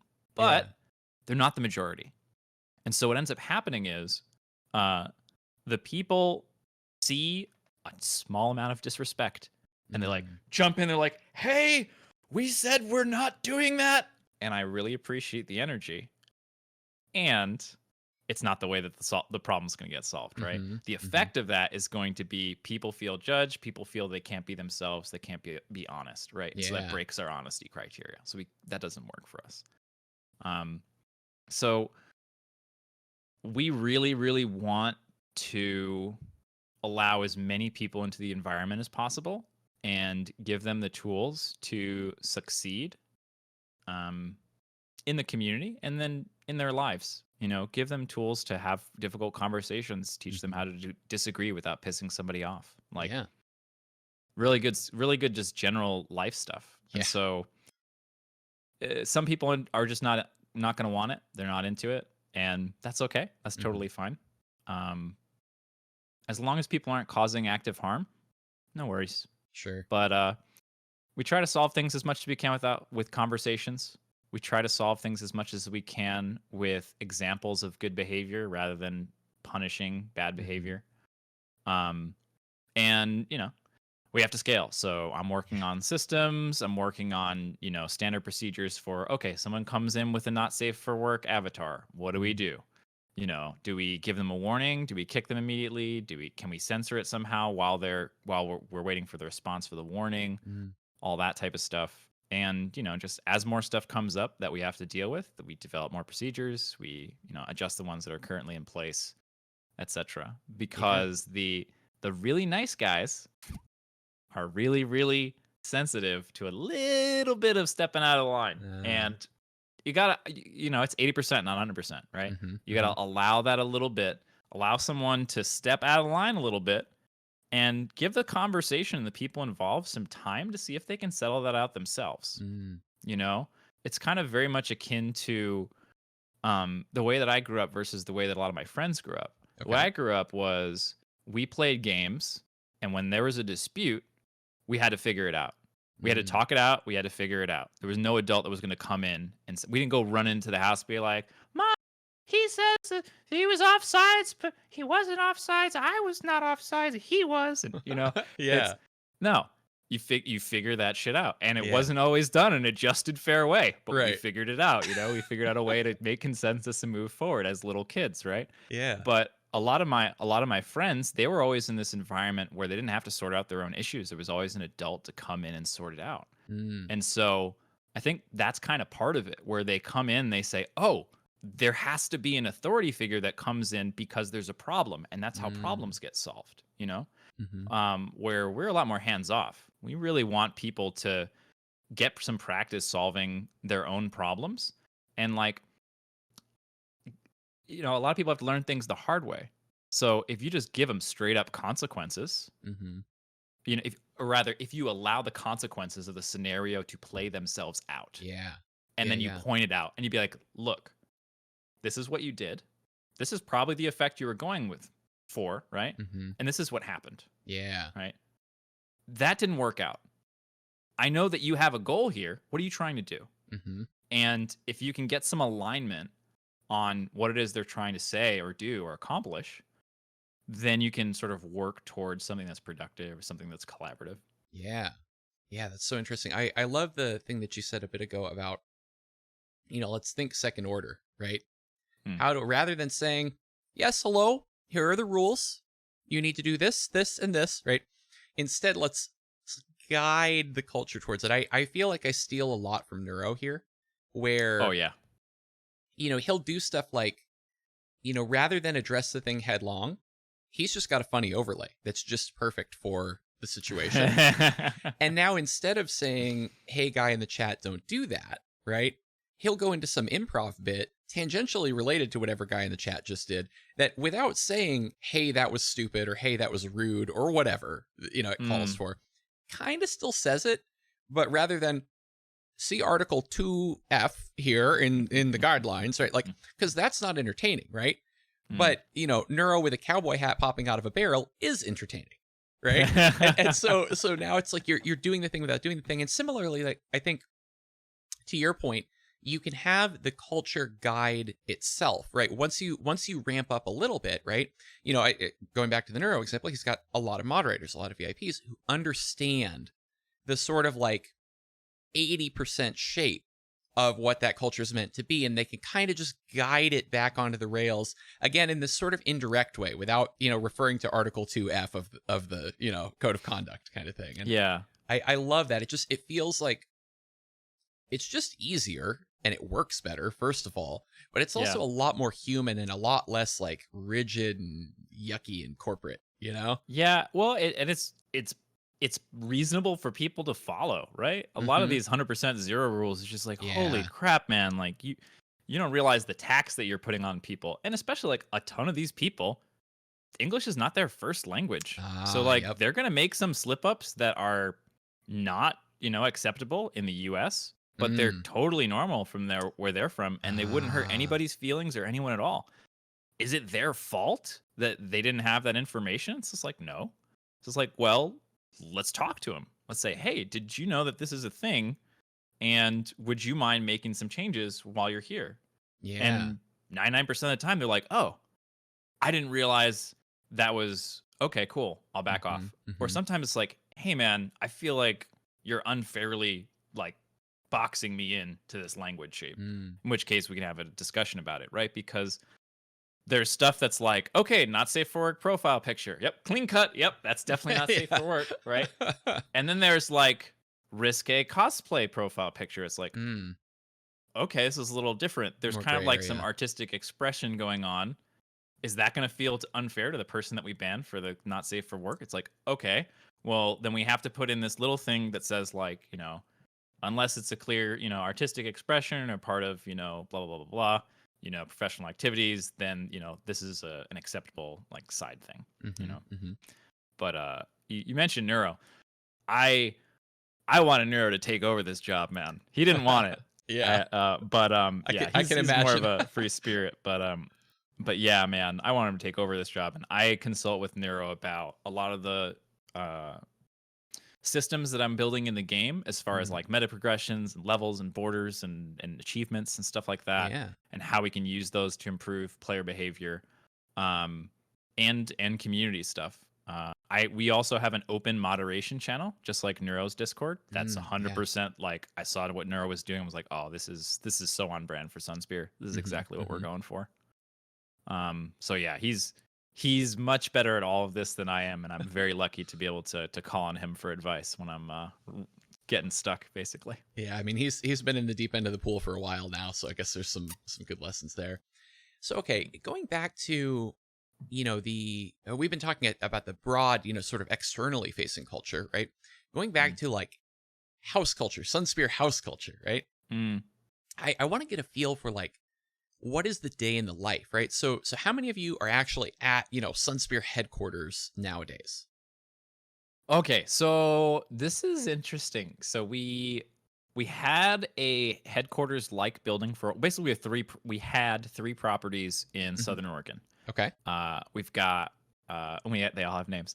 We have House of Pyre, which is this house that I'm currently in. This is Hmm. an apartment with myself, Coulter, who's one of the founders, his partner, and then Big John, who is our concept lead Hmm. and creative lieutenant. Um, and so this house right now is very it's very active. There's we have to do a lot of sound isolation type stuff because we're all in internal external meetings at the same time. Yeah. There's echoes, and so we have to work it out and try to spread ourselves out. So we're not really working together that much. We're Mm. kind of separate but in the same house. um we did have another building where I would actually drive in from House of Pyre to what we called Sun House, Hmm. and Sun House was the HQ for a very long time, and that was a bit more open, closer. People would take calls out on the phone most of the time, Mm. and so that was a lot more of the team house feel. You walk in the morning, and we were doing workouts in the morning together, and then getting to work after that, Hmm. and a lot of camaraderie and just like everyone's real quiet, keyboards clacking away kind of Yeah. feel like Yeah. Yeah. we're all putting it, just it's amazing how motivating it is just to have someone in your vicinity and to hear their keyboard clacking. Hmm. Like, You know it's that I really specific, but it works. Oh man, when I Yeah. have other people around me who are just, I'm like, I'm gonna answer some questions, I'm gonna write up some documentation. Yeah, all right, I'm feeling it. It's good. So we uh we ended up losing that property Mm. because the person who owned it didn't want to rent it out anymore. They want it for themselves. And Yeah. so we got some notice, we're able to make some moves. Um, and there was a huge, scary fire season in 2020. Mm. Um, we almost lost two of our three properties. We had to, yeah, I guess this is a story. So I I was sitting right here, and getting ready for a 3 o'clock meeting with Kevin. It was a very important meeting, and I had Yeah. prepared very heavily for it, and I was like ready to go. And earlier that day, I had seen some stuff on Twitter about some fires in California, Hmm. and I Hmm. was just like, okay, there's some fires going on. And then there was like some fires going on in Southern Oregon. I was like, that's where I am. And Yeah. then there were like some fires going on in Ashland, and I was like, that's really close to where I am. Yep. And I was like, Coulter, I haven't lived in a fiery place before. Is this something we need to like legitimately be worried about? Should I Yeah. be packing right now, or is Right. that an Right. Right. overreaction? Like, I'm trying to walk the line here. I'm really, really, trying to get to this meeting, and I'm hearing all this news, and I need to figure out what to do. And exactly 3 o'clock, I get a phone call from Kevin, who's like, get out now. Everyone Wow. needs to leave. Yeah. And I was just like, oh God, and just ran upstairs and just started. I'm doing that thing where you have to select the things that you're going to take with you. That Yeah. everyone asks you this question. I should be more prepared for this, but I'm not. Hmm. I'm not prepared. Oh God, I need my guitar. That's really important. What Yeah. else do I need? Fuck, the computer. It's in a million pieces. Like, we leave the monitors, take the box. We need the Yeah. hard drives, take the hard. Okay, hard drives. We got them. And so, like, 10 minutes of panic, running around like a maniac, Yep. trying to get everything I possibly could into my little Subaru as Hmm. possible. And I opened the door to start putting the stuff in the car, And literally across the street from my apartment, there's just plumes and plumes of black Oh, smoke just man. like launching out of the earth like it's a Yeah. volcano. It's just fire, but like it Right. was incredible, the speed of it and Yeah. the closeness of it. And as soon as I like walked outside for that first time, I was like, everything just went double speed. I was like, oh shit, this is real. I'm Yeah. in a fire situation. Yeah. I Yeah. could Yeah. die. Like, oh, I've I haven't been this close to death in a while. This is exciting. um Yeah. and so just running like a maniac, and we eventually got in our cars. We evacuated to Sun House, which was further away from the fires. Mhm. The third property is Kevin's place. Kevin's place is right next to this place, so Mm. almost that was the fire was right on the doorstep there when we left as well. And we were just all of us just chilling in the Sun House, Yeah. listening to like the cop radio, the emergency radio, being like, Yeah. all right, we got to scare terms and it's 34/7. It's like, all right. It's like, okay, all right. It's like, all right, it looks like there's more fire. Waiting for people. There were some people going in like with YouTube videos, like, oh, what happened? Like, and we're just sitting here thinking, okay, all the stuff that I left in that apartment is Mhm. gone Yeah. forever. And I had left the entirety of all the music and lyrics that I've ever written Oh. in the building. And I was just like days of kicking myself for that. And just being like, okay, I gotta write a list. We're gonna have to contact insurance. So we Mhm. started writing our list for all the things to get the insurance claim going, and getting all that stuff, and just waiting for news. We just no news. We had no idea Yeah. like what had happened to any of our places. We were pretty sure we're like, oh yeah, 80% they're gone. Like the Mhm. fire was right there. And miraculously, nothing was lost. Wow. Not a thing was lost at all. Yeah. We all just lived in the Sun House together for a little while, and then we got to move back, and everything was fine. Amazing. The Wow. fire was across the street. It did burn through the entire other side of the street, but our side was kept safe. Yeah. Um, crazy stuff. When Yep. Kevin was evacuating, the fire was literally moving faster than he was because he was stuck in traffic. He had his family and his dogs in the car, and he could hear the sound of exploding propane tanks and gas stations. That's horrifying. Yep. Oh man. And So one go sec, ahead. best part of the whole story. Yes, This is please, the end of it. please. Dylan says, so, Kevin, we're probably going to slip a couple of days on the next deadline. And Kevin's just like, I don't see why we would slip any days. We don't need to slip any days. That's fine. We're going to be fine. And we didn't slip any days. We didn't miss a fucking thing. It was awesome. Oh my gosh. Unreal. So yeah, okay. I growing up in Southern California, I've done this dance that you're talking about a couple times, not to quite the extreme that you just told. I've seen like the hill over there glowing, right? Yeah. So it's like it's about to come over the hill and whatever, and let's go, right? And so I've had to do that same thing. Okay, you're not bringing the monitor, you're not bringing the mouse and keyboard, just grab the box, right? The actual box of the computer. We're bringing the Warhammer miniatures. It's too much time you spent painting, and that's it. Let's go, Yep. Yeah, so I definitely resonate with this story. Man, that is hardcore. So okay, so you're sort of diversified across, I guess, Sun House 2 now at this point, and then the other two properties? Yeah, so we've got the Moon House. The Moon House, Kevin's place. I forgot to give you the third name. Yeah. Sun House is no more. RIP. We'll never name another house Sun House again. We'll have to come up with a fresh name. Oh, unfortunate. Because, we got to retire that jersey. Very important. mhm. Sun House will always hold a special place in our hearts. Yep. But yeah, we actually, everyone just kind of who's living in the Sun House kind of scattered about. So at that time, Big John was living in the Sun House. Now he's here. Dylan and Ian are staying with their folks for a little while until we get that stuff sorted out. Yeah. We've been working on getting a proper office space, but mainly because of COVID, it's just such a difficult thing to line up that we're better off working remote for the time being, and kind of biding our time for when that's going to make a little bit more sense. And sort of we're in talks, we're lining up stuff for that way when the COVID wall comes down, we can we can all hang out and clack our keyboards together again, man. Yeah, very cool. So, I mean, I know we're running pretty long, and I know you do have other stuff. I want to kind of power through some quick hits here because there's way more that is important that I haven't gotten to try to raise up and elevate here. But yeah, I do want to speak to the COVID thing a little bit. I mean, you've done a good chunk of work now through this pandemic. What has that been like for everybody? Has it affected you much? I think we're all feeling it, personally, emotionally, Mm, definitely. It's even for us introverts, there is a line. yeah. There is an amount that we want to go outside, and one whole year without going outside is too low. Hmm, hmm. So So has that been? yeah, Have you been full lockdown like that then? Just like super safe, like keeping everybody in the house kind of thing. yeah. So well, for me especially, it's uh,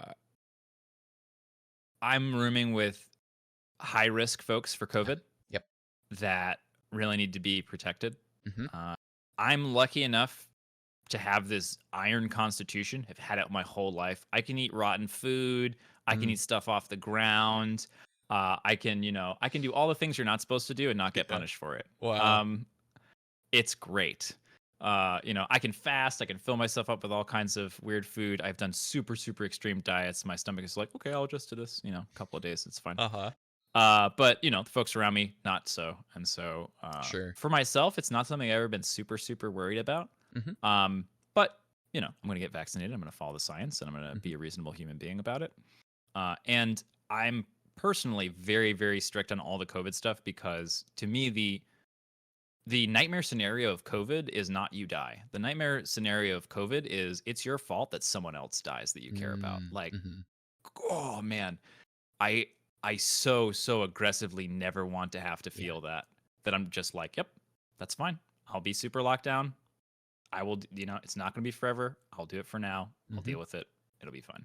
Yeah. Yeah. That's very much been my mindset. I mean, I actually am the sort of high risk person in my house, but Mm, yeah, I looked at it from the very beginning and said, okay, what do I have to do to like just know that I come out the other end of this fine? All right, cool, I'll do that stuff, and then I'm going to make every other decision within that framework, right? Of like, oh, okay, I can't just like really walk into Home Depot because it's not really worth buying studio materials to like isolate my audio better. Like, okay, what can I get curbside, right?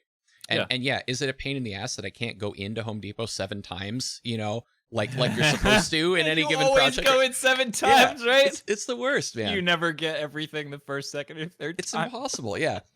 And you live with that framework. I call it the Yeah. COVID tax. It's like everything's just going to take 1.5 times as long as it should, and it just is what it is. Yep. So okay, another just sort of thing about the kind of culture, and I know I haven't talked to you at all about command cards, UI design, and any of the stuff that like is your passion. I feel bad, um, but this sort of the way you think is so fascinating. I feel like we reveal a lot about who you are by poking these kind of questions too. Mm, So you spoke about even things like what language is and isn't acceptable, and will this term kind of not be okay, or different avatars and things like that. Are you and the rest of the SunSpear folks coming from potentially different sort of places in terms of opinions? I mean, I don't want to get into politics necessarily, but it's a good example of like, politics, religion, any of these things are like really loaded topics, right? Where like if you and yeah. the other people at your company are coming from the same place, you do have to kind of reconcile your interactions, right? Somebody comes in, they want to grumble about politics or this or that. Like, are you offending the other person who's trying to quietly clack at their keyboard kind of thing? Mm. Have a lot of these sort of cultural guidelines of like respect first and then disagreement, have those emerged from your own interactions amongst each other, or Mm. are you all kind of very much on the same page around those sort of like loaded topics? Yeah. So I think the wonderful thing about the SunSpear group, especially the sort of core group and the founders, just because I've had the most interaction with them, Yeah. we have a lot of fundamental differences, Mm, like very fundamental, deep philosophical differences, and we come at yeah. stuff from completely different angles a lot of the times. Hmm. And um, that's really good. Yeah. That gets us the best stuff, and we have a tool to make sure that it doesn't get off the rails, which is criteria based design. Hmm. And criteria-based design sounds very sciencey, and we've mentioned it before. But what it really ultimately is a way to get a group of people to get consensus on a thing. Mm. And so for the first 3 years of the company, we talked everything out to consensus, to Yeah. 100% consensus Wow. among the entire group. Mm-hmm. Because we start in the beginning and we agree on all the definitions. We agree on the goal of what we're trying to accomplish, and then we agree on all the criteria that the solution has to hit. Then, and only then, we move into solution space. Yeah. It is incredible how much time people waste because they go to the solution. They're like, oh, I have an idea to fix this thing. It's like, Mm-hmm. you haven't got everybody on board yet that the Yep. thing you're trying to fix is even a problem. And Mm-hmm. maybe it's not a problem. Maybe you think it's a problem because of your particular perspective, and everyone else is going to gut check you like, yo, man, I know we need to flip the minimap side eventually, but how about those units we were working on? I'd like Mm-hmm. some more of those, right? Yeah. And so it's just when you can align on what the problem is that you're trying to solve, and then you align the criteria. Now all of a sudden there's nobody's ideas. Mm-hmm. There's no disagreements that are happening. It's there's a new idea. Does it fit the criteria? Mm-hmm. No. Can we shape it and change it so it does fit the criteria? Yeah. Yes. We move on. No. Okay. We need new ideas. And we just keep going through that process. Mm-hmm. So So cool. yeah, it takes the ego out of the situation. It's not really out of the situation. It's more it puts the ego into the process. You Mm. know, my ego is that I'm going to show up to the design meeting and I'm going to put my best ideas forward, and I'm going Yeah. to remain open and honestly and accurately to the best of my ability criticize and point out the good elements of each of the ideas and be creative about ways that we can take an idea and grow it into something. Mm-hmm. So, as a result, we have a lot of jargon. And one of my favorite pieces of jargon that we use at SunSpear is called mulch. Okay. And um, mulch is something that's not really a great idea, but it's something that you can use to grow a good idea. Mm-hmm. And eventually a good idea will come out. So when we if I have some crazy idea, I'd be like, all right, guys, this is just some mulch. What if the Sharu was 3 times bigger? And they're just like, problem. I'm like, didn't think of those problems. You're right. 2 times bigger. And they're like, Tom, knock it off. Yeah. Yeah. Yeah. But we compare the things to the criteria, so we don't have to attack each other. We don't have to attack each other's ideas. The ideas aren't attached to us. We're engaging in this sort of abstract space that we throw stuff into and see what happens. Be like, Mm-hmm. hey, what if we throw this idea in there? It's like, oh, that actually connects with this one. We have a solution here. Okay, we're good. Cool. Yeah. Yeah. So cool, man. I really, really like that. So especially the part about, making sure that you are using the same words to mean the same things. Mm. I learned this one at my very first startup. And it's shocking to me that this is not like a common knowledge thing that like all people sort of run into and acquire. It's almost like you have to be working in this particular type of environment. And it's also like a very heavy upfront investment as well. So I'm curious whether you still feel that you need the same amount of like just raw hours of discussion, or do you have enough sort of like social heuristics and stuff around these discussions now that you can almost like shortcut past some of this process of like getting to 100% consensus? Like, do people have a good intuition around when somebody else has thought about it more than them, and you go, okay, you know what, he or she did the math, I'm just going to trust them, kind of thing? Or do you still do the 100% consensus thing? Yeah. So trust is super, super important. Trust is what allows businesses to scale fundamentally. Mm-hmm. And so in the beginning, when there were only a few of us, 100% consensus was the way. But Yeah. as we scale, more and more and more trust has to happen, and more specialization happens. And so where I was the only person doing marketing and social media in the beginning, we now have Rhodey. And Rhodey's primarily in charge of that, and I'm primarily in charge of community. But we both help each other out a ton. Mm-hmm. And I trust Rhodey to be like, all right, here are the best times to post. Here's the way that we need to act with these different social medias. Here's the kind of posts we want to do. Here's, all that logistics stuff. I trust him to handle that. So when he comes at me and he's like, "Hey man, best time to do the show is this time." I'm like, "Cool, great, Mm, thanks, Brody, wonderful." yeah. And you got to do that. You got to take off the hats because you're not going to be able to get enough people doing enough work to make a huge video game like this unless you're constantly thinking about scaling and Hmm. building systems that scale. Yeah, yeah, totally makes sense. Awesome. So, all right, let's hype you up a little bit. So, I mean, you launched your Kickstarter and just blew the doors off the damn thing, man. I mean, you I remember seeing on Twitter you guys like we're we're kind of out of ideas for stretch goals, but we're working on it. Like, I mean, what an amazing problem to have. First Oh of all, yeah, congratulations, dude. thank you. Um, so what has that ride been like? Oh man, well we're still in it, man. Kickstarter is we got 15 days left. First 3 days were incredible. They're huge. They were very very exciting. We all got together for like a whole day, whole couple of days actually, Hmm. as a company and just like made memes and gifs and posts on social media and celebrated and hung out and stuff. To, that was really fun. That was really good. And now it's mostly about, okay, we've got a bunch of buy-in from all these folks, Hmm. and they're asking questions, they're curious about things, they want to understand things, and some of the things that we've said are unclear. And so uh pretty much my main thing right now is just answering people's questions and Hmm. figuring out how to do that in more scalable ways, building FAQs and documentation, figuring out which parts of the answer people are getting lost in and making more, improving the clarity there, and stuff like that. And so it's just a ton of activity. And to be clear, the goal of the Kickstarter is 31337, right?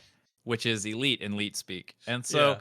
that should give folks the hint that like this isn't what's going to fund the game. It's going to fund Right. some cool extra stuff that we want to do, some cosmetics. We're Hmm. going to do another game mode, and we can. And basically, with the whole priority thing, because we got this money from Kickstarter, we can justify putting these other Yeah. priorities first because that's what we've said we're delivering to people. So that Hmm. inserts itself into the business system to Yeah. allow basically players to get more of what they want. Hmm.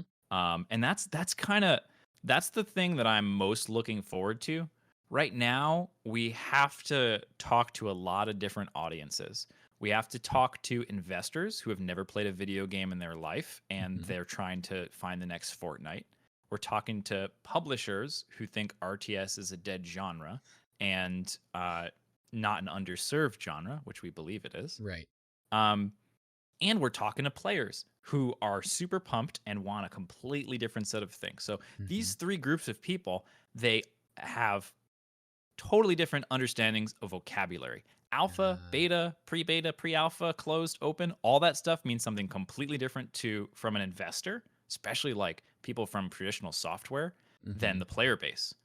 And when we make public materials for the player base, the investors and the publishers read them. Yeah. And so playing the game of figuring out, it's like, okay, here's the way I have to say this to you for you to understand it correctly because you don't have a lot of this knowledge. And yes, this is an RTS. We're changing the game. We're making the kind of RTS that people from all strategy genres can enjoy. Hmm.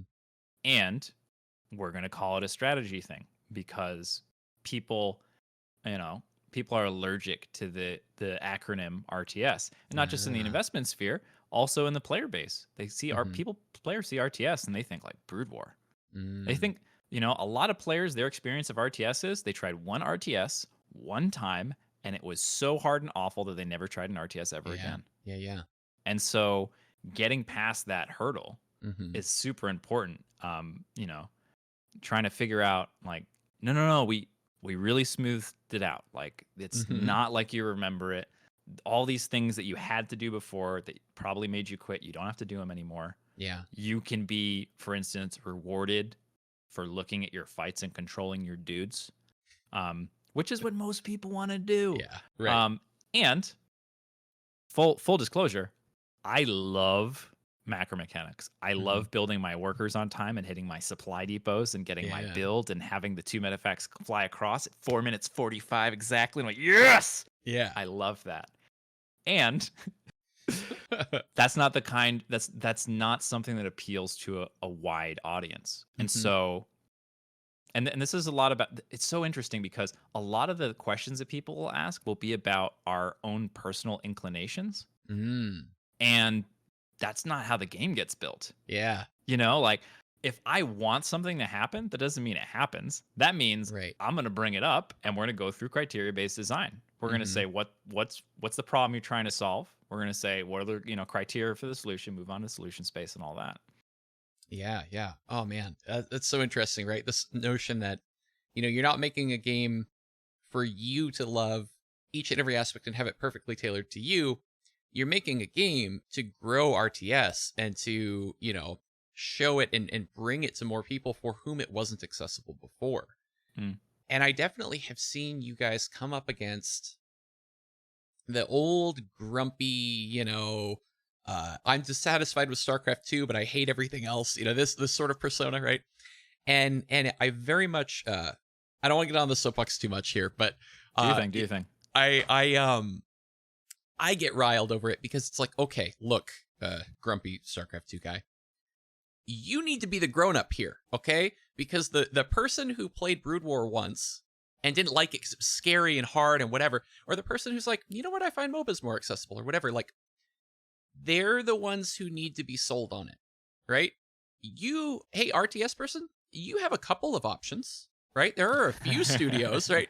But like, hey, maybe shut up and like let us frame this in a way that's going to make it more inclusive and bring more people into the fold. Like, do you care about RTS or not? Like, that's Mm. that's my sort of soapbox moment there. Like, and so that's why I think some of these criticisms are not okay. So a lot of your discussion so far has been, we want the criticisms, we want your honest feedback, right?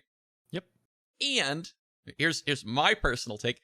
I think some of the criticisms that have been flung at you all are not useful, right? And Sure. and I think the ones around like, oh, you're not calling it this, or oh, the mini map is where, like, it's just like, come on, man. Like, is this actually like core to the genre? Like, I don't know. Yeah, I think one of the strengths of SunSpear is that we can pretty reliably, if people give us the time and attention, convince them that what we're Mm, doing is going to work. yeah. And just like people have a lot of concerns, and we had the same concerns, and it took years of testing to figure out a way to solve them. Hmm.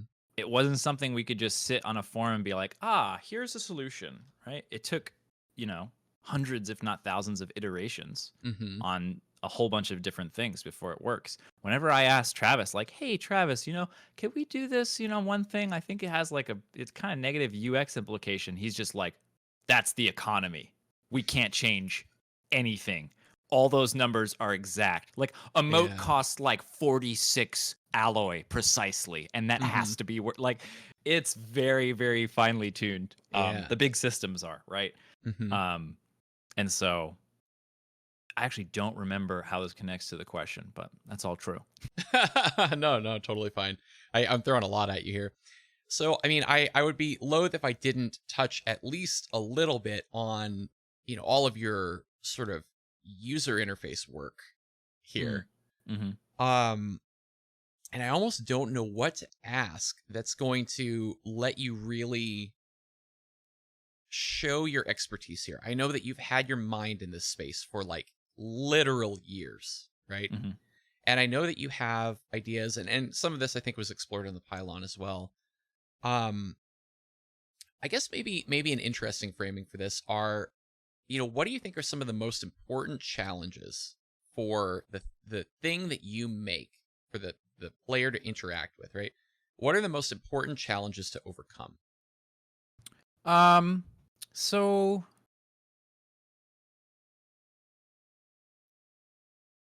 probably top of the list is RTS perspective. Um, most games you are a character, and you're Yes. either first or third person, and you move around with WASD or a joystick, right? And so most folks who aren't used to RTS come in, and the number one request, like, hey, Jack, is there a way we can make it so WASD moves the camera? That would be really awesome. Yeah. And I'm just like, yes. And that would be a giant trap because when we're making the controls, we need to put the most frequent, most important things in the most comfortable place. So that way people are naturally inclined to do the things that are important. The things they have to do a lot are easy, so that way they're not getting as much repetitive strain. And everything sort of will fall into place from there, with some exceptions and additional criteria. So man, we are getting into the Tom loses his train of thought area of the piece. So I will ask you to bring me back on track occasionally. Yeah, I've kept you for 2 hours, which is longer than I normally subject the poor interviewee to. Yeah, I think this will probably be the last, big thing we dive into. We were just talking about the biggest, the most important problems to solve, essentially. Yeah. So, actually, I think the best way to do this is I'm going to describe current design for the tutorial of Immortal. Okay. Yeah. This is an era exclusive. This has not been said publicly ever before. I love it. Yeah, man. Always want to give you guys some exclusive content, so that way you're separate from the all things we're doing. So, the way that the game is going to open, the basic onboarding experience as it's designed, is that you'll have an opening cinematic, like you usually do, SunSpear logo, all that fun stuff. And the opening cinematic will transition into a real battle that happened in the history of Immortal.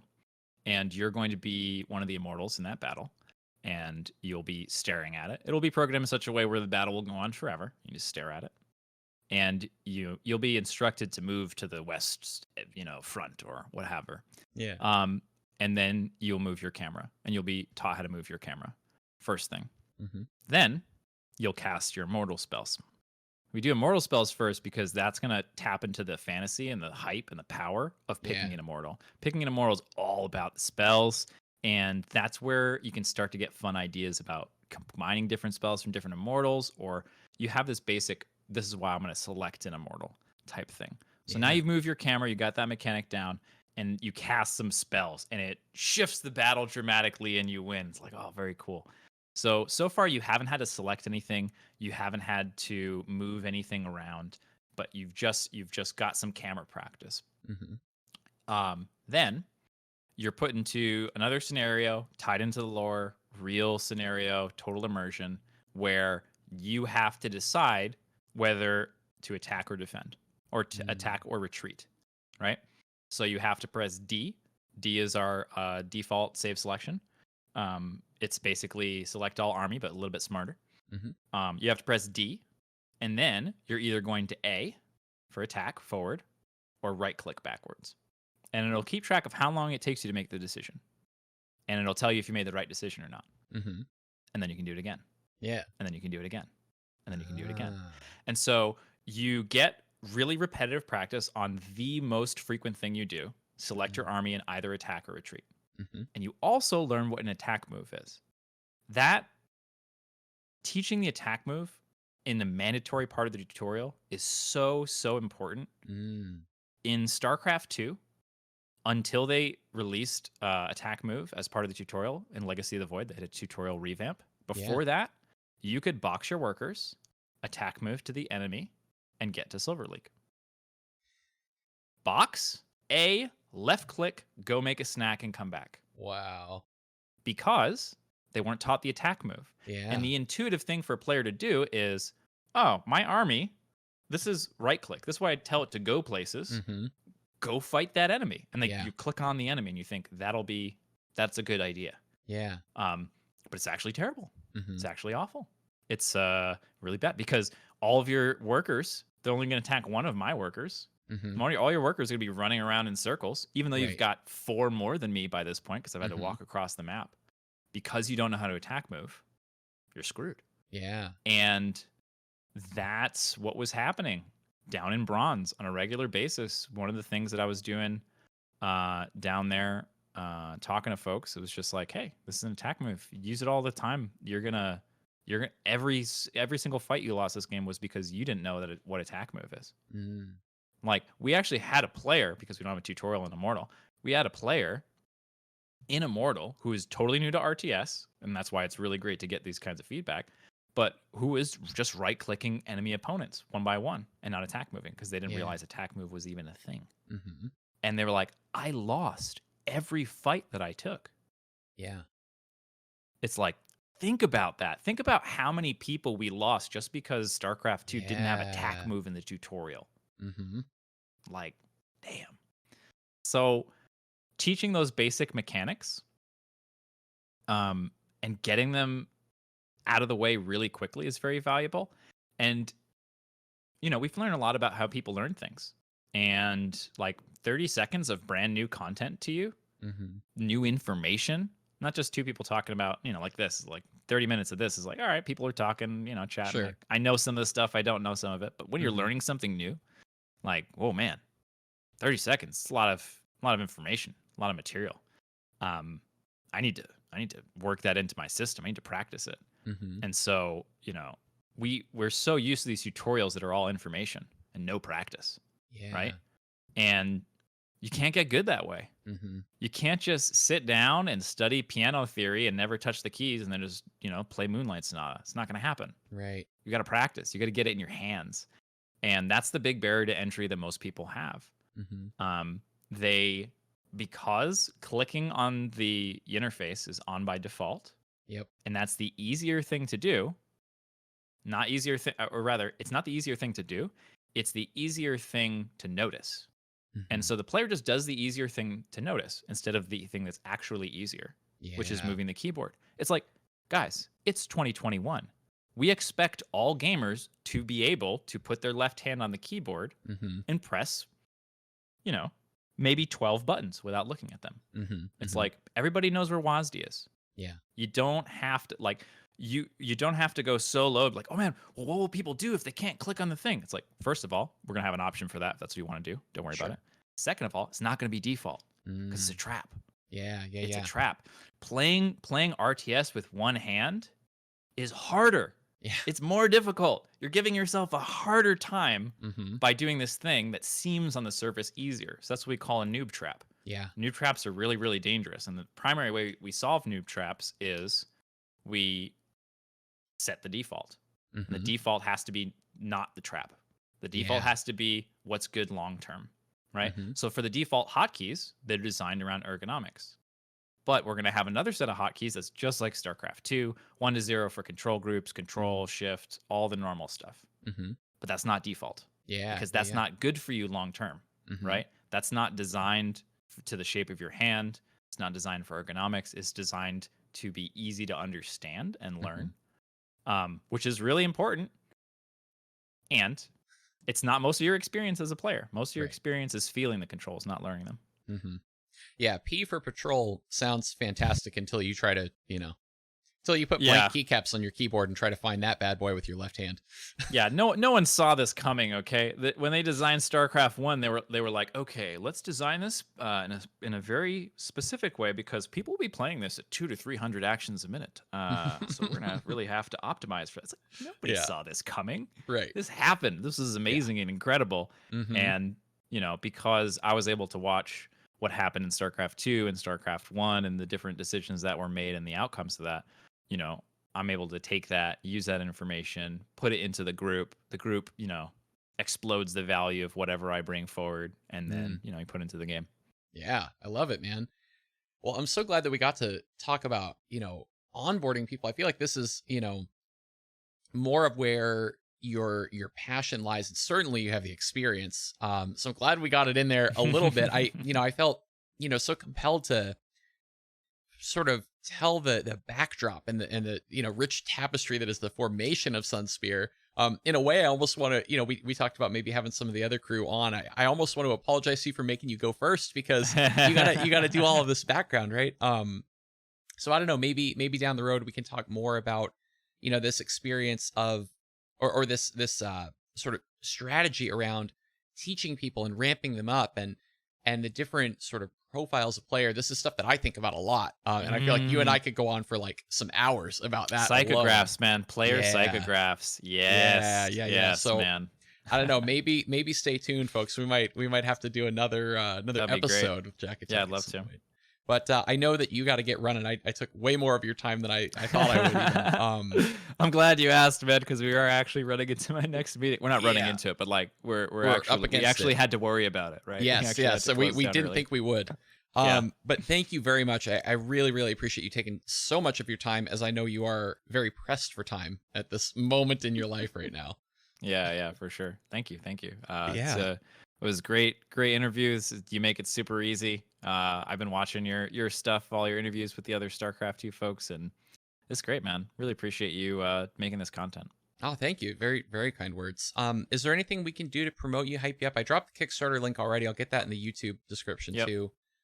Anything else we should, shout from the heavens? It's 15 days. People have to still get some goodies. Yep. 15 days left. There's so much goodies on the Kickstarter page. Get in there, scroll it. There's lots of stuff to check out. This is probably a good time to note that the Kickstarter is more about building up our community and our player base than it is about funding. And we've had incredible success that wise. When we started the Kickstarter, we had like 1,600 folks in the Discord, and we just broke 2,700.